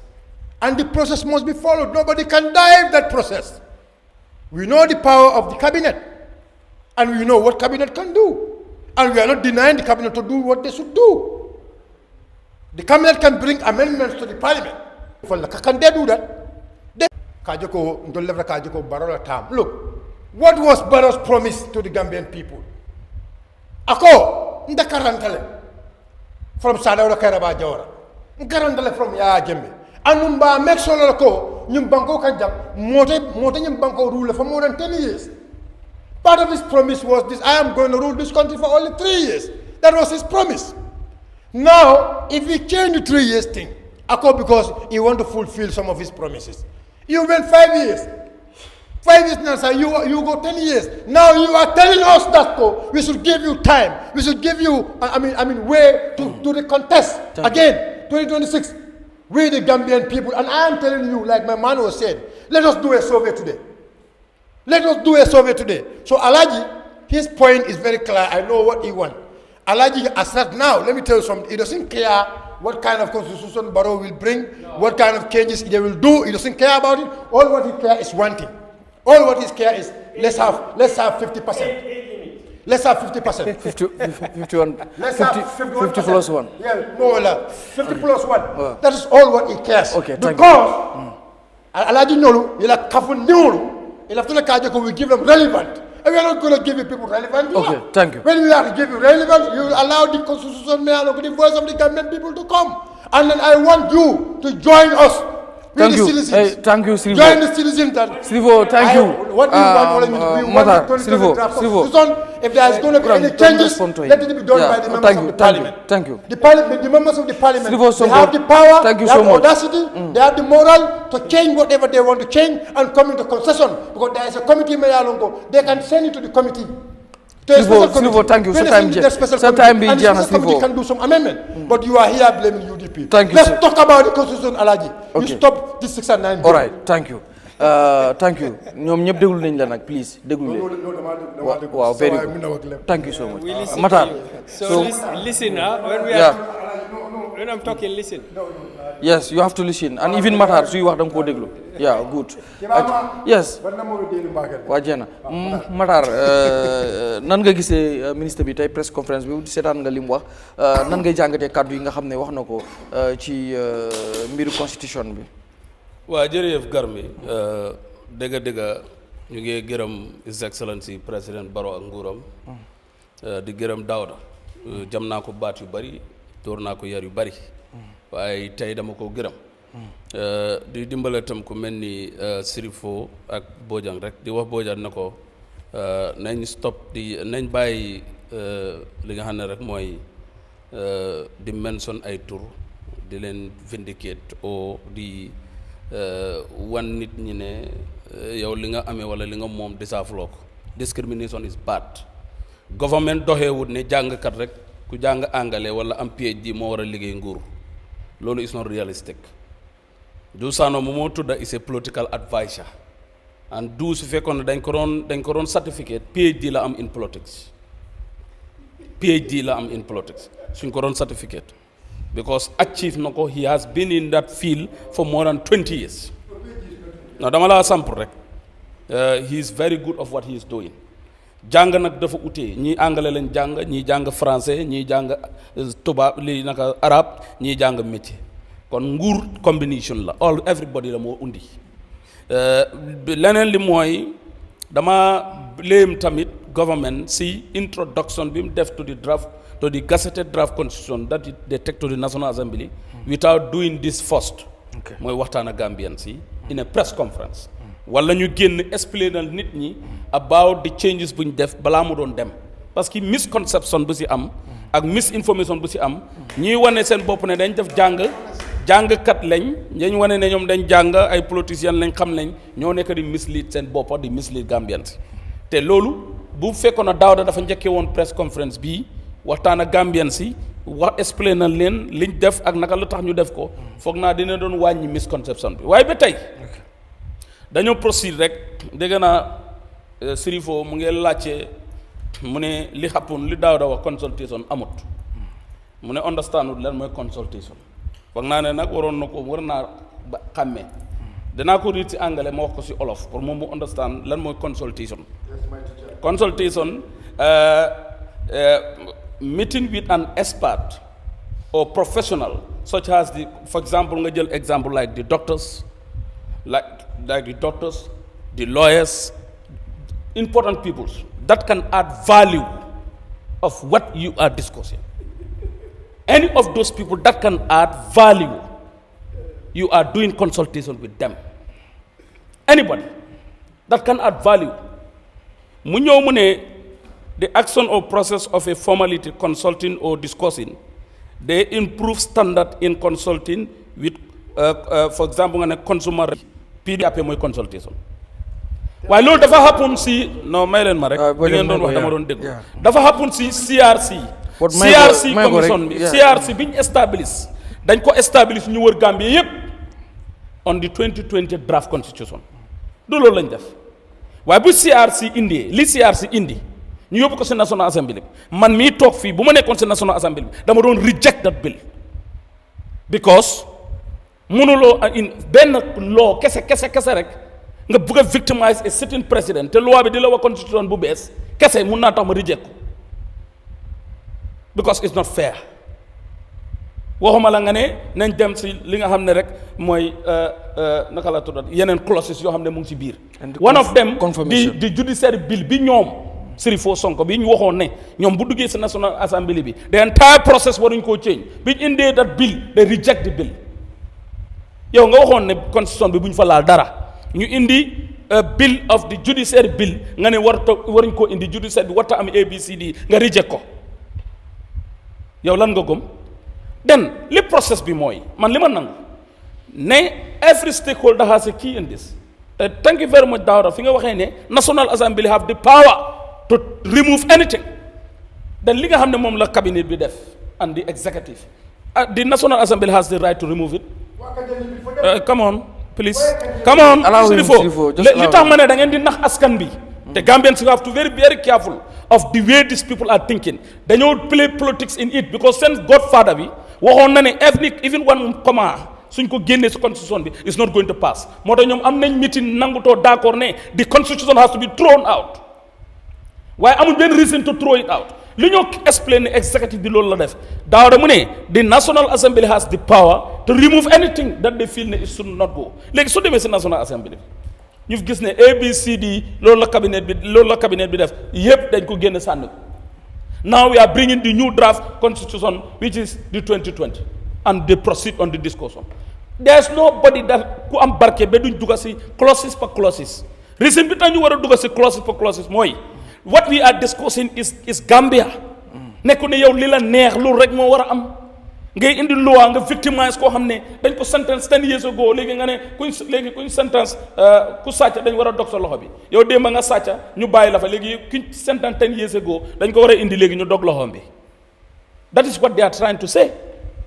loolu fan la am si àdduna beneen bi si ne mooy yeneen yi nga xam ne mooy misleading statement clauses yi nga xam ne moo nekk si biir ñu ne cabinet ministre bi nga xam ne seen inception te gars yi wax nañ ko 1997 constitution bi noonu la moo doxee mooy président bi ñu appoint pour mu doxal moom mooy appoint cabinet ministre am nga ne suy appoint cabinet ministre bi dafa war a dem tàggu ji National Assembly if the National Assembly majority of the National Assembly are opposition then none of those people that they feel like ne warta nekk ministre kooku du nekk ministre dañ ko reject. Is that the country that we want to live on? yow su fekkee ne tàng ne place minister is not by ni ko gars yi di ko professionalize the person of the minister is a political position. It's a political appointee. They are appointed because the president is in power. If that president is out, that minister is going out. President Barrow bi fi nekkee minister bi fa nekkaloon anañu with a qualification. anañu Can you put that one bi there? président Barrow ñëwee daf leen génne ñooñu amuñu woon qualification lu tax ñu génne leen political appointees la political affiliation. Then the government that is sitting, the party that is sitting, because you feel because of now you nekk opposition, so you need on the independency pour ngeen mën a yàq réew mi te nga gis lan mooy xew right now sax kii xalaat loolu nga gis lan mooy xew si commission of inquiry bi fa salfaañe mel ni sabar gu tas gi nekk si local government bi nga ne léegi nañ jox total independence, even the mayor has to mën naa appoint the CEO.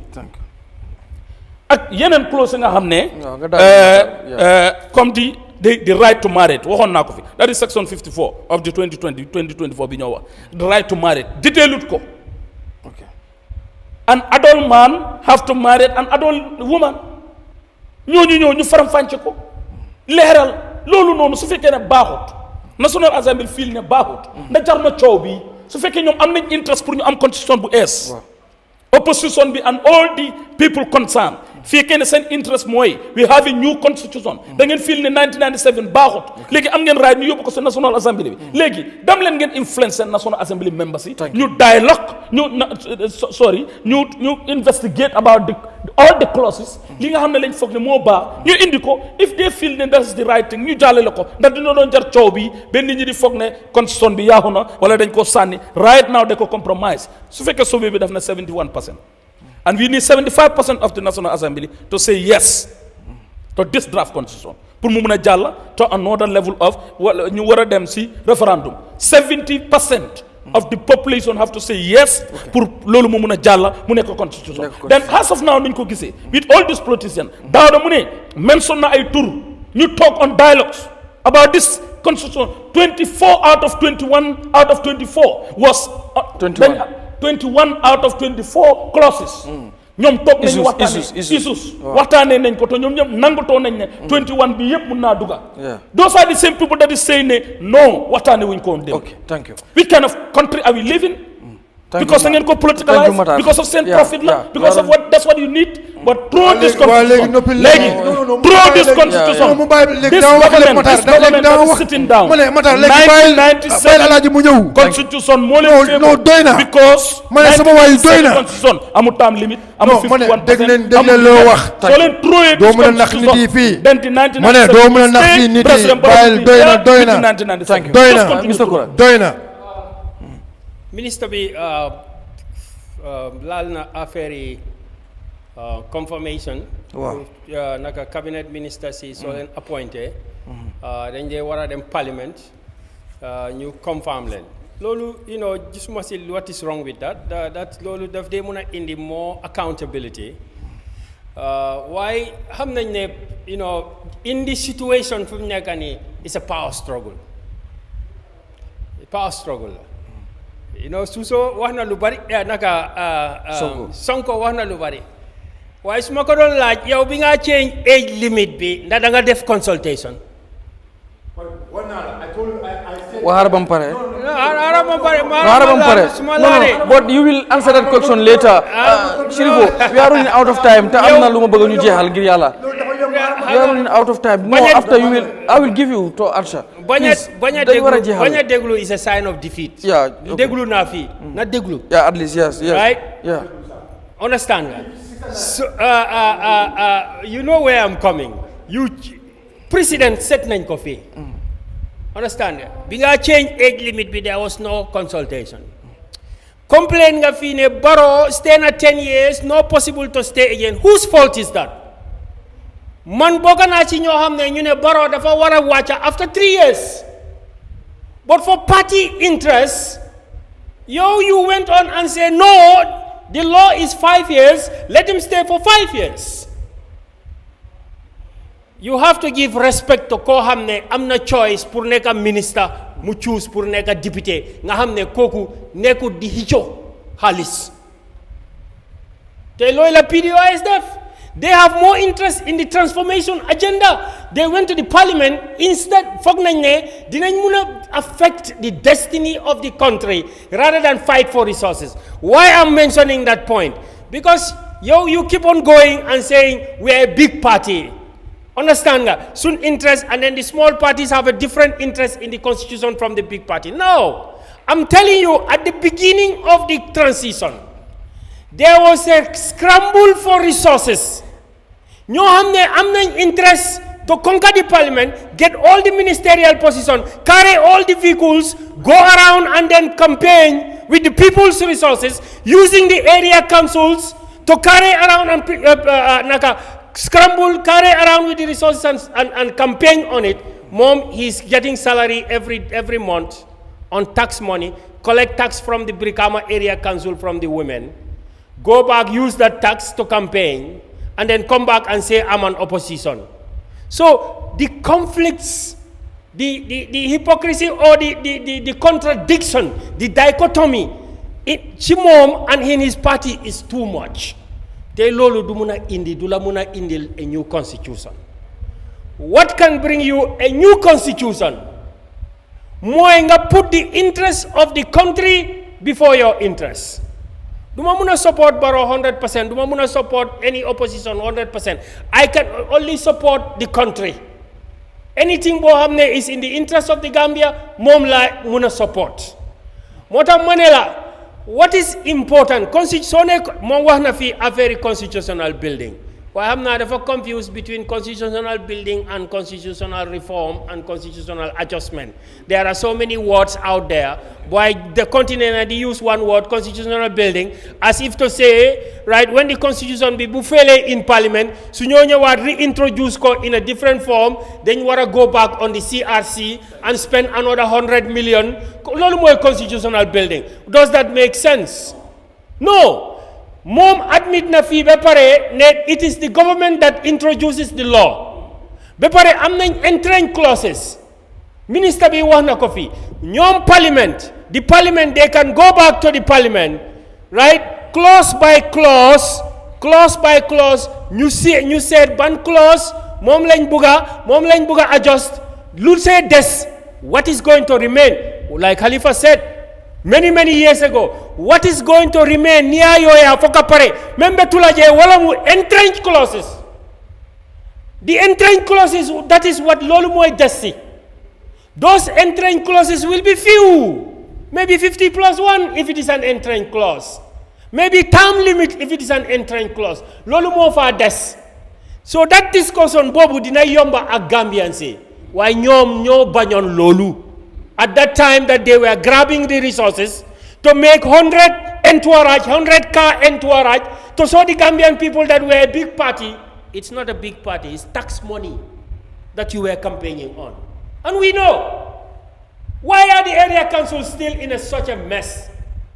Because when you are interested in grabbing power, you cannot pay attention as a mayor or as a councillor MC Cham, councillor SHERIFO SONKO. You don't have time to pay attention to details. And administration is about paying attention to details. Okay. So the grab power, two minutes. Trying to grab more power and give it to the mayor, grab more power and give it to the chairman. You will not pay attention to the vouchers and to all those small things that are happening in the area council. And as a councillor, you have the right to call your accountant and your CEO and ask them to give you the expenses of the week. And if they don't do it, you have the right to go back to your council and make statements and sanctions. But what I am saying, Garmi, in summary, pour my land, the constitutional be pour new reform ko, is about the country. You take party interest aside. You take individual interest aside. I'm not laws you passed, they were for individuals. We cannot continue in that trend. Parliamentary age limit it was for an individual in the UDP. Right? Area passed, it was a mistake. Fofu nonu boom hapunon. Fala all 90% of these clauses should have passed at that time. Why didn't they pass at that time when you have the majority in parliament? Why didn't you do it? Now the parliament is fragmented. When the president tells you, I don't want my ministers to be confirmed in parliament, it is not because you are against scrutiny. It is because you know it is a partisan thing. Lolu mo xew fum nekk nii. So let us put this party interest aside. Okay. The 6 and 9 are breaking the people's wishes and breaking the hope of the Gambian people. Te lolu mo nekk di xew. Dañ ko wara bay ci gannaaw. You pass constitution bo xamne daf ñoo njëriñ. 50 plus 1 save na Senegal, save nañ dem ñu remove Abdou Diouf, ñu remove Ablaye Wade with 50 plus 1, ñu remove Macky Sall with 50 plus 1. How can you say 50 plus? Yen you people are interested in simple majority because when you grab the resources from the people in the area councils and in the central government, you go, you are campaigning, you call yourself an opposition. After you collect all the tax money, you are interested in simple majority because you think you have money and you have power. Thank you. But you are not for justice. Thank you. Mbokk yi yéen a ngi seetaan sunu réew xaaral waxaaral ki SHERIFO please ñi ngi ñëw ci benn ci last segment bi comme ni ñu koy defee rek defuñ ko boo di segment SHERIFO ñu ngi ci comment segment bi ku ci nekk da ngay am 2 minutes bi ko soo bi jeex na ba ku nekk 2 minutes dama bëgg nag ñu respect bi comme Bojang please Bojang anytime bu time am jeexee dafa noppi and then daf leen di déglu yéen ñëpp xam nga man nekkul man ngeen di waxaat man am just here to moderate but ñi leen di seetaan nii 2.5 million Gambians nga ñu leen seetaan ak ñeneen ñooñu ngeen nekk daw 2 minutes la so I will start with MATARR Sen ma doog a ñëw ci Sonko Bojang and Kurang so am nañ fi ñetti issue yoo xam ne ku nekk am nga 2 minutes pour comment si boo bëggee tamit mën nga see ñàkk comment yaa léegi dañ ko njëkkee si Hadi Swedish MP bi muy Jallow moom mi Mamadou Malcolm Jallow student la nekk National Assembly member la foofee am na tamit nag ay maamaat yu dëkk Gambia fii moom wax àdduna ci 2024 draft constitution bi nee na nag di 2024 draft constitution will pose serious governance threat fi muy waxee rek mooy moom nu mu gisee mbir mi bari na yu ci nekk yoo xam ne jagul te itam mun naa indi jafe-jafe ci ëllëg ci lu jëm ci wàllu good governance ak yeneen yoo xam ne moo aju ci wàllu yoon ak yoonal moom loolu la wax so I will start with MATARR nan nga gisee kii 2 minutes rek nga am nekkul loo xam ne dañ ciy yaatal ok very good Kurang yeah that statement mooy from Hadi da nga koo bàyyi gars yi di ko gis bàyyi ko foofu man fan bi moo nekk suma kanam mënuma koo gis waaw ma lan la ok Swedish MP Jallow says 2024 draft will pose serious governance threat yeah which clauses dañ dee war a specify so ne moo tax waaw yaa just maybe da ngaa joxe lii comment la rek nekkul loo xam ne da nga ci war a ñëw yaatu just a comment boo gisee statement bi nii rek moom daf ne nu mu gisee ñu doxalee ko da no consultation mu teg ci itam ñëw na ci wàllu dat local government comme di pour ñu mën a moom seen bopp like CEO bi ñi nga xam ne ñooy local government ak mayor bi wala chairman bi mu appoint li nga xam ne mooy CEO pour ñoom tamit ñu mën a moom seen bopp am dat independence mooy autonomie nee na loolu dañ ko war a delloowaat fi nga xam ne mooy ci draft constitution bi. I mean ku nekk am nga right pour comment on a constitution right tey xam naa ne yes am na ñu am reservations about 2024 certain clauses loolu is right am na ñu am reservations about 2020 loolu is right waaye for stoppé the area council autonomy right pour agiw ko fu mu nekk nii seeing what is already happening ne area councils yi ne they are already politicized yaa ngi am councilor bi foo boo xam ne vote nañ ko pour mu represent Brikama yëpp waaye moom du musa wax apart from one party SHERIFO MPP la. SHERIFO Sonko. Is MPP. No. Yankuba, I swear to Allah. MATARR comme yow nga ne doo comment li yow noppil rek. Waaw non yow just yow noppil bañ demaat si beneen yow nga ne doo comment. No Kurang just 2 minutes. It's just 2 minutes. Moom laay wax. Yeah, moom he is a councillor. Yeah. Are you not a councillor? Nominated councillor, yes. Are you representing UDP or you are representing Brikama market women taxpayer? I'm representing West Coast region. Okay. You are representing West Coast region. But since you depuis bi nga toogee fii ite moom fenn na kumoo fo naa manke UDP ite moom West Coast la kumoo fo jang ite moom market women la kumoo fo jang o jio men ka tambi wodula me yalon ko musol ka siya kono ite moom fo jang ite parti clean la kumoo fo jang so moom la wax ni right autonomy for the area council must happen since 1965. Okay. Understand that? There has so, to be a division of labor. Dafa wara am. The government appoint the civil servants. Kon ñom suñu appoint civil servant ñom SHERIFO la ñoo def CEO. Dañoo dem ci bureau bi ñu jël boys yi ñu def leen CEO. Du dox Gambia dafa tas. Thank you. Dafa gën a worse. Okay. Yeah, Mr. Bojang. Dafa nekk area council dafa nekk political bureau. Thank you Kurang. Mr. Bojang gis nga lu Mamadou Malcolm comment read naa ko. Waaw. Read naa ko. Te lu mu wax man duma ko jëlee side boobu sax. Man dinaa ko jëlee leneen. Okay. You see, for example, boo waxee ne it will cause serious governance, threats. Mun nga ko jëlee si area of education. Okay. Gis nga bill bu draft bi dafa create a room bu nga xam ne nit ñi mun nañoo am access to education te dafa forcer nguur pour mu dépense mu dugal xaalis si nit ñi naka la ñoo amee jànga ak naka laa ko waxee knowledge. waaw xam-xam. boo waaye ne serious governance threats man maa ngi koy jëlee si side bu nga xam ne. ñaaka xam-xam. wala xam-xam bu doyut. is a serious governance threat. te loolu lu mu wax Israël bi ko constitution boobu noonu dafa joxe chance bu nit ñi mun a am. nguur dafa sas nguur mu dimbale nit ñi naka la ñoo amee xam-xam di ko xam-xam moo yóbbu dëkk. léegi boo asee constitution mu nga xam ne xam-xam bu mutut. la waa boobu nga war a am da ngaa gis ne nguur ni nga koy doxalee du mut te su mutut is governance threat so loolu moo tax man dama koy advocate from that point nekkul sax moom lu mooy wax lu ma wax is valid waaye ma ngi koy waxee ne waaw in fact ñaaka am nguur bu nga xam ne dafay dolli jànga métier la mooy nekkat di ay lu ne dafay asi problems lu tax bi ko da ngay jóg nguur ñi nga xam ne antanuñ ko am bu mutut lañ am kon doo am nguur bu mu thank you Sirifo gis nga just 2 minutes mooy si Mamadou Malcolm Jallow li mu wax si this draft 2024 draft constitution. Yeah, thank you so much. Garmi. Garmi, am nga sama waa ji. Anyway, moom lu mu wax. loolu dëgg la. kenn du war a wéedi loolu. and then suma waa ji nag Mr. Kurang moom lu mu war a understand man tey do we speak anything about Brikama Era Council? No. Is the topic Brikama Era Council? No. So why should I talk about Brikama Era Council issue here? Am nga moom feebar boobu la am. Yeah, léegi ñëwal si. non feebar boobu la am so look man du ma wax fii yow xam nga fii man ñaata yoon laa ñëw fii to talk about Brikama Era Council. So soo bëggee ñu discuss loolu. dañoo that is gonna be a topic here. Dégg nga so we are talking about the council doo mën a dévier nit yi. Okay. am nga yow 6 and 9 yow. Yeah, but ñëwal si kii bi just 2 minutes lu mu wax ni dëgg la and then let me just come through kii lu mu wax. In terms of education, we all know one thing here, for example.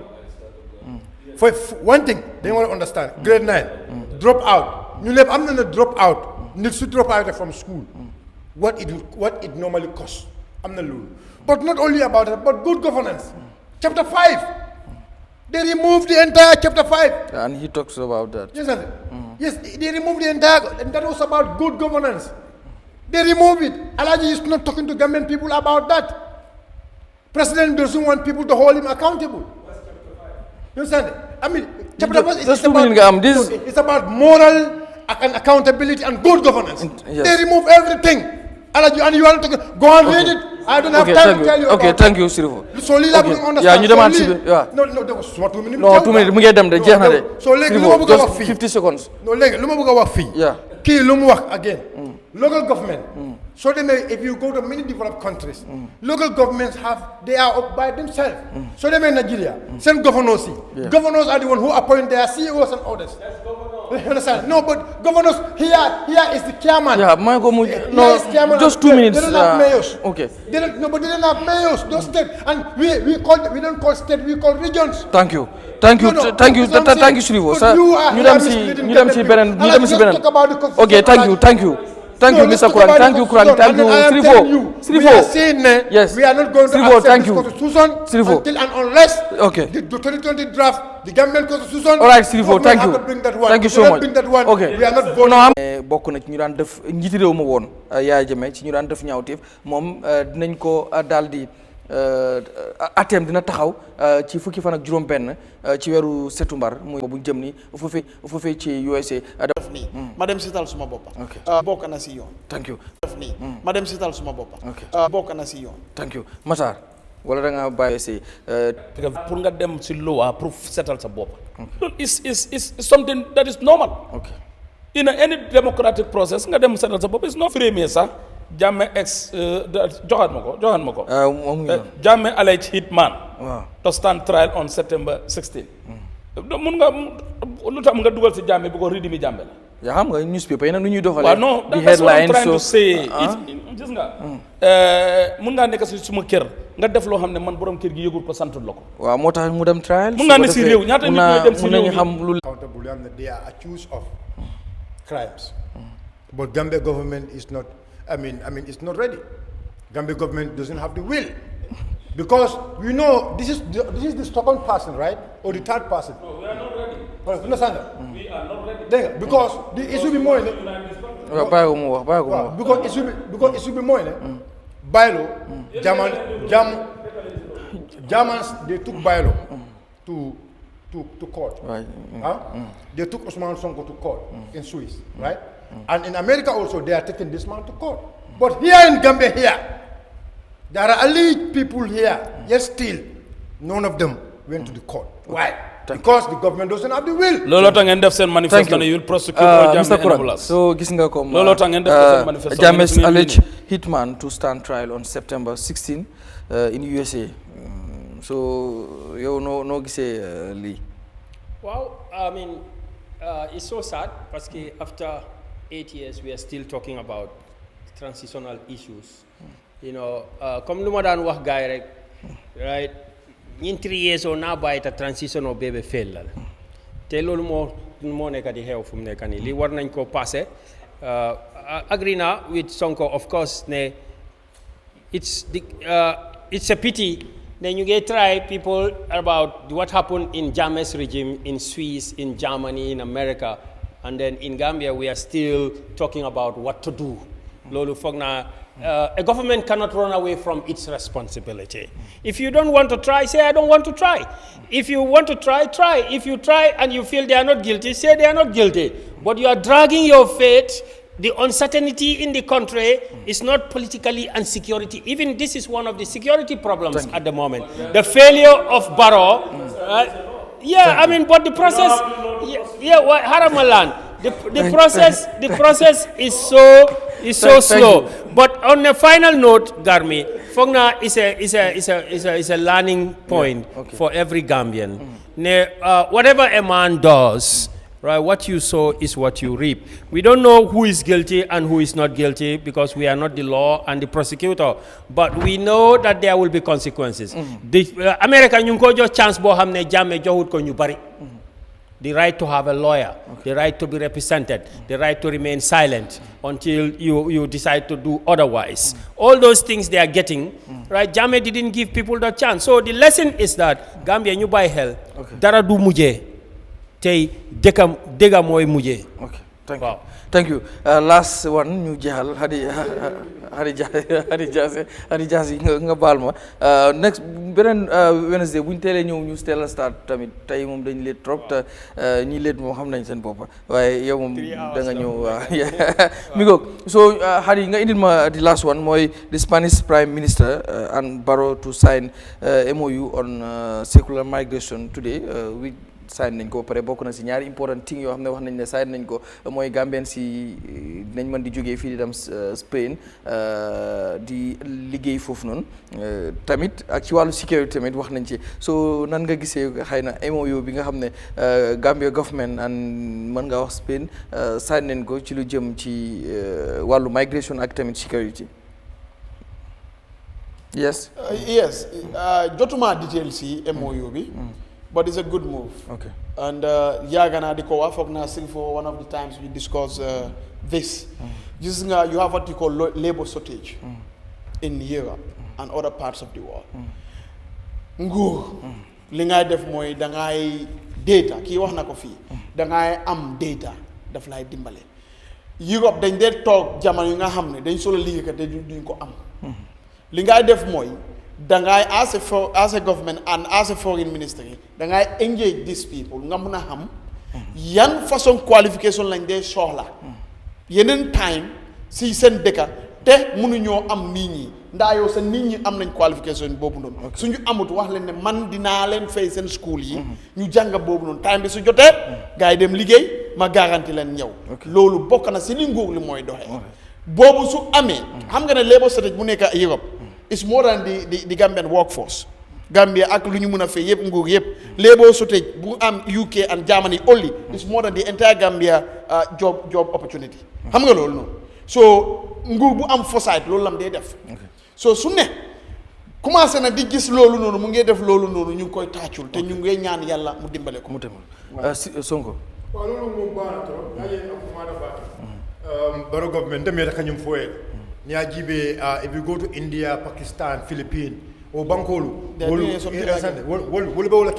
so Masakunda kan yinake ye foreign policy de la e foreign policy me yalo to create ka do ko ñini ila banko dengule iba jele ko masa kuna be ñin karam mulu mel ko be university mel Wellingara e be ga president award scheme me yalo ko iba upgrade ka iba you create ye mol karandi fenna me yalo ko dunia kono wo do ko suyoda mol la pour do ko iba jele ko ila foreign policy ibe wala use la pour que ilo mol take sambo banko to kada ke do ko keje bori ba ilo mol fanam pour ka je ko ikana comme ko naji be banko do kan ndol data e ka sela nyina la ko nin kara data murana bori ka police le police me yalon ko na mari tata abe murana la by force for example nim mo tata Spain for example anu ala jo akpe e kamen di ala je maybe ala feeling do no be je so ala jo ala physical joining me yalon ko nyata ka wala soto abo sur la janne yo kala bank account to ja na mari manna abala account withdraw no ata withdraw no thank you so these are the kind of policies be make kan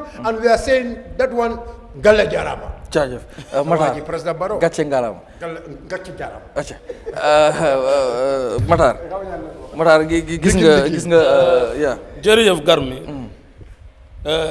maa ngi tàccul government His Excellency President Barrow once again si liggéey bu rafet bi ngeen leen yàgg a wax di leen ko tagga di ko wax Gambian si ne Barrow interest am mooy réew mi dem si beneen level interest am mooy mu liggéeyal Gambian si te mu ngi liggéeyal Gambia President Barrow achievement yi mu am si within 8 years mun naa ko nangutoo garanti ko ne bëri na président yi fi jaar within 4 years 8 years amuñ ko kon président Barrow ak nguuram gàcce ngalaama liggéey bi rafet na lool process bi sax door na te am na ñu ma si xam ne door na and some of the Gambian people start nañ di get ready di get prepared pour dem liggéey am seen daan seen doole pour ñëwaat dama ne lii duñ naan gulet si yéen parce que defoon ngeen fi announcement boo xam ne Saudi la tan agreement boobu happen na te Gambian si ñu ngi see benefit li ma bëgg advice rek yokk ko mooy Gambian si dem back way already nekk Europe te ñu ngi taxawaalu si mbedda yi try leen ngeen def scouting ñooñu nañ njëkk a first package bi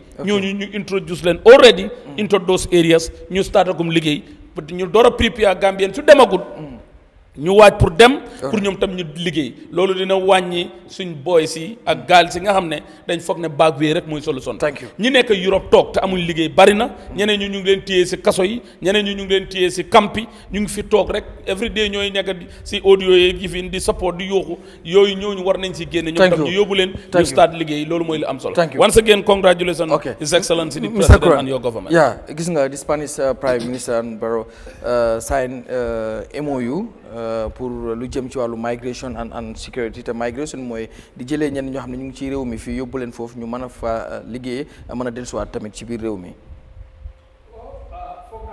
is dafa nekk long overdue dafa nekk loo xam ne dañ ko yàgg a sola parce que Gambia growing population la ndaw mu ngi gën a bari tey liggéey amut tey foog naa dëkk loo mun a def Amérique loolu dëkk bu nekk am nañ ko Amérique sax am nañ migration boo xam ne sa qualification yooyu noonu ay Australia Canada ci loolu la moo dépend waaye nuñ dee def China India mooy ñun dimbal xale yi ñu xam boo xam ne moom la dëkk yooyu soxla right nga def sa institution si ak yooyu noonu pour ñu pareel leen seen ndaw yi ñu mun a def loo xam ne dinañ mun a am liggéey ci bitim réew mi mun a liggéey foofu ñëwaat Gambie ñuy dem backway bi dafa daw yaram te mu ngi affect dëkk bi because population bi is very well affected productive population bi ñu ngi dem ñu bari ñu ngi dee si desert bi am na ñuy dee si géej bi am na ñoo xam ne suñu àggee sa balaa ñoo am kayit dafa yàgga loolu yëpp ñu Gambian as a country ñu ngi lose so time jot na pour façon yi mu gën a bari ci dëkk bi ak politicians itam ñu try ñu comme nu ma ko daan waxee rek ñu nekk ñu am continue to work together and have the interest of the country in place mun ta nekk nga nekk tey nga ne man opposition la ëllëg nga ne man Brikama rek la yëpp lay represent thank you so much waaw just quickly because of 1 minute suma yóbbante bi mooy President Barrow ak sa government dama bëgg ngeen observe this operation clear the road Mane you need to put eye on this operation it's causing lot of trouble put eye on this operation even if it is necessary stop it because li ñoo def léegi dañuy yaxas lañ nekk di lor Gambian si di lor ndaw yi di lor jigéen ñi nga xam ne ñu ngi liggéey te loolu du dëgg du yoon li ñuy def teguñ ko fenn. The economic status of the country is changing nit ñi fi ñoo toog di liggéey ñu ñëw jël table di damm di dóor di kick palaat di kick ay lifin loolu du dëgg du yoon. President Barrow ak sa government put eye on this operation. It's causing more harm than good now. It's not causing any positive effectiveness in this country. Thank you. yaa kese lañ nekk di def léegi. Thank you. waaw jërëjëf kontaan na. ok man tamit li ma amal pour président bi ak ñëpp mooy. waaw ñu ko daan advice ci opération bi. tey war na xam ne amut gannaaw. ok Barrow amut gannaaw amuloo gannaaw xoolal ñu la nekkal di advice amuloo gannaaw. ok sa NPP ñu ngi wax de. thank you waaw thank you so much thank you. dafa jeex suñu gars yi ñëpp a soro léegi dañu war a ñibbi. tey moom kontaan naa. ok Matar mi am na toog na fii. di fen dis tey Matar mu ne président Barrow sa gars yi nañ téye sa loxo de ah. thank you so much Mr. Kurang, thank you Matar Sen, thank you Mr. Bojang, thank you SHERIFO Sonko Gambia MC Thiam mu ngi ñuy seetaan ba Dakar moom tamit jërëjëf di sant waaye next Wednesday insha allah Mamadou Sabally di special advisor for the president may ma Matar sama wax bi nit ñi dégg ko special president advisor Mamadou Sabally moo nekk suñu guest incha allah dinañ waxtaanee yu si bëri incha allah dina ñëw moom ragalul leen moom dina ñëw toog jàkkaarloo yéen laaj na ma ñan ñoo fi nekk ma wax ko mu ne under school so moom dina ñëw xam ngeen Sabally and dina ñëw incha allah this Wednesday and dina nekk spécial sunu réew incha allah dinañ waxtaanee yu bëree bëri jërëjëf di gërëm nag ñuy seetaan ñëpp xam naa da ngeen bëgg ñu ubbi line si bot ñu ngi leen di jégalu bu baax sometimes dañ dee am lot of issue yu ñu bëgg a waxtaanee xam nga sunu réew waaye yéen ñuy seetaan tamit si ngeen bokk ñu ngi leen di gërëm bu baax a baax di sant Khady Diassi jigéen bu man góor ndeysaan moo nekk control room sonn lool ñu ngi koy jégalu bu baax a baax di ko gërëm bu baax ak Bousséri Kanté waaye tamit di nuyu ki nga xam ne mooy chief technicien yi fii di Manga Boubacar Manga di ko gërëm bu baax ak koo xam ne moom sama doom ndey la Omar Fati ñoo dee ànd di def yu bëree bëri si vidéo yi nga xam ne dañ ko dee sut moom it jàmbaar la bëgg sunu réew trop muy Omar Fati maa ngi koy gërëm bu baax a baax di gërëm ñëpp ñu doon seetaan di leen jox dig daje àllarba bële di ñëw incha allah ak Mamadou Sabally waaye ñu fanaan jàmm incha allah jaa ngeen jëf mbokk yi.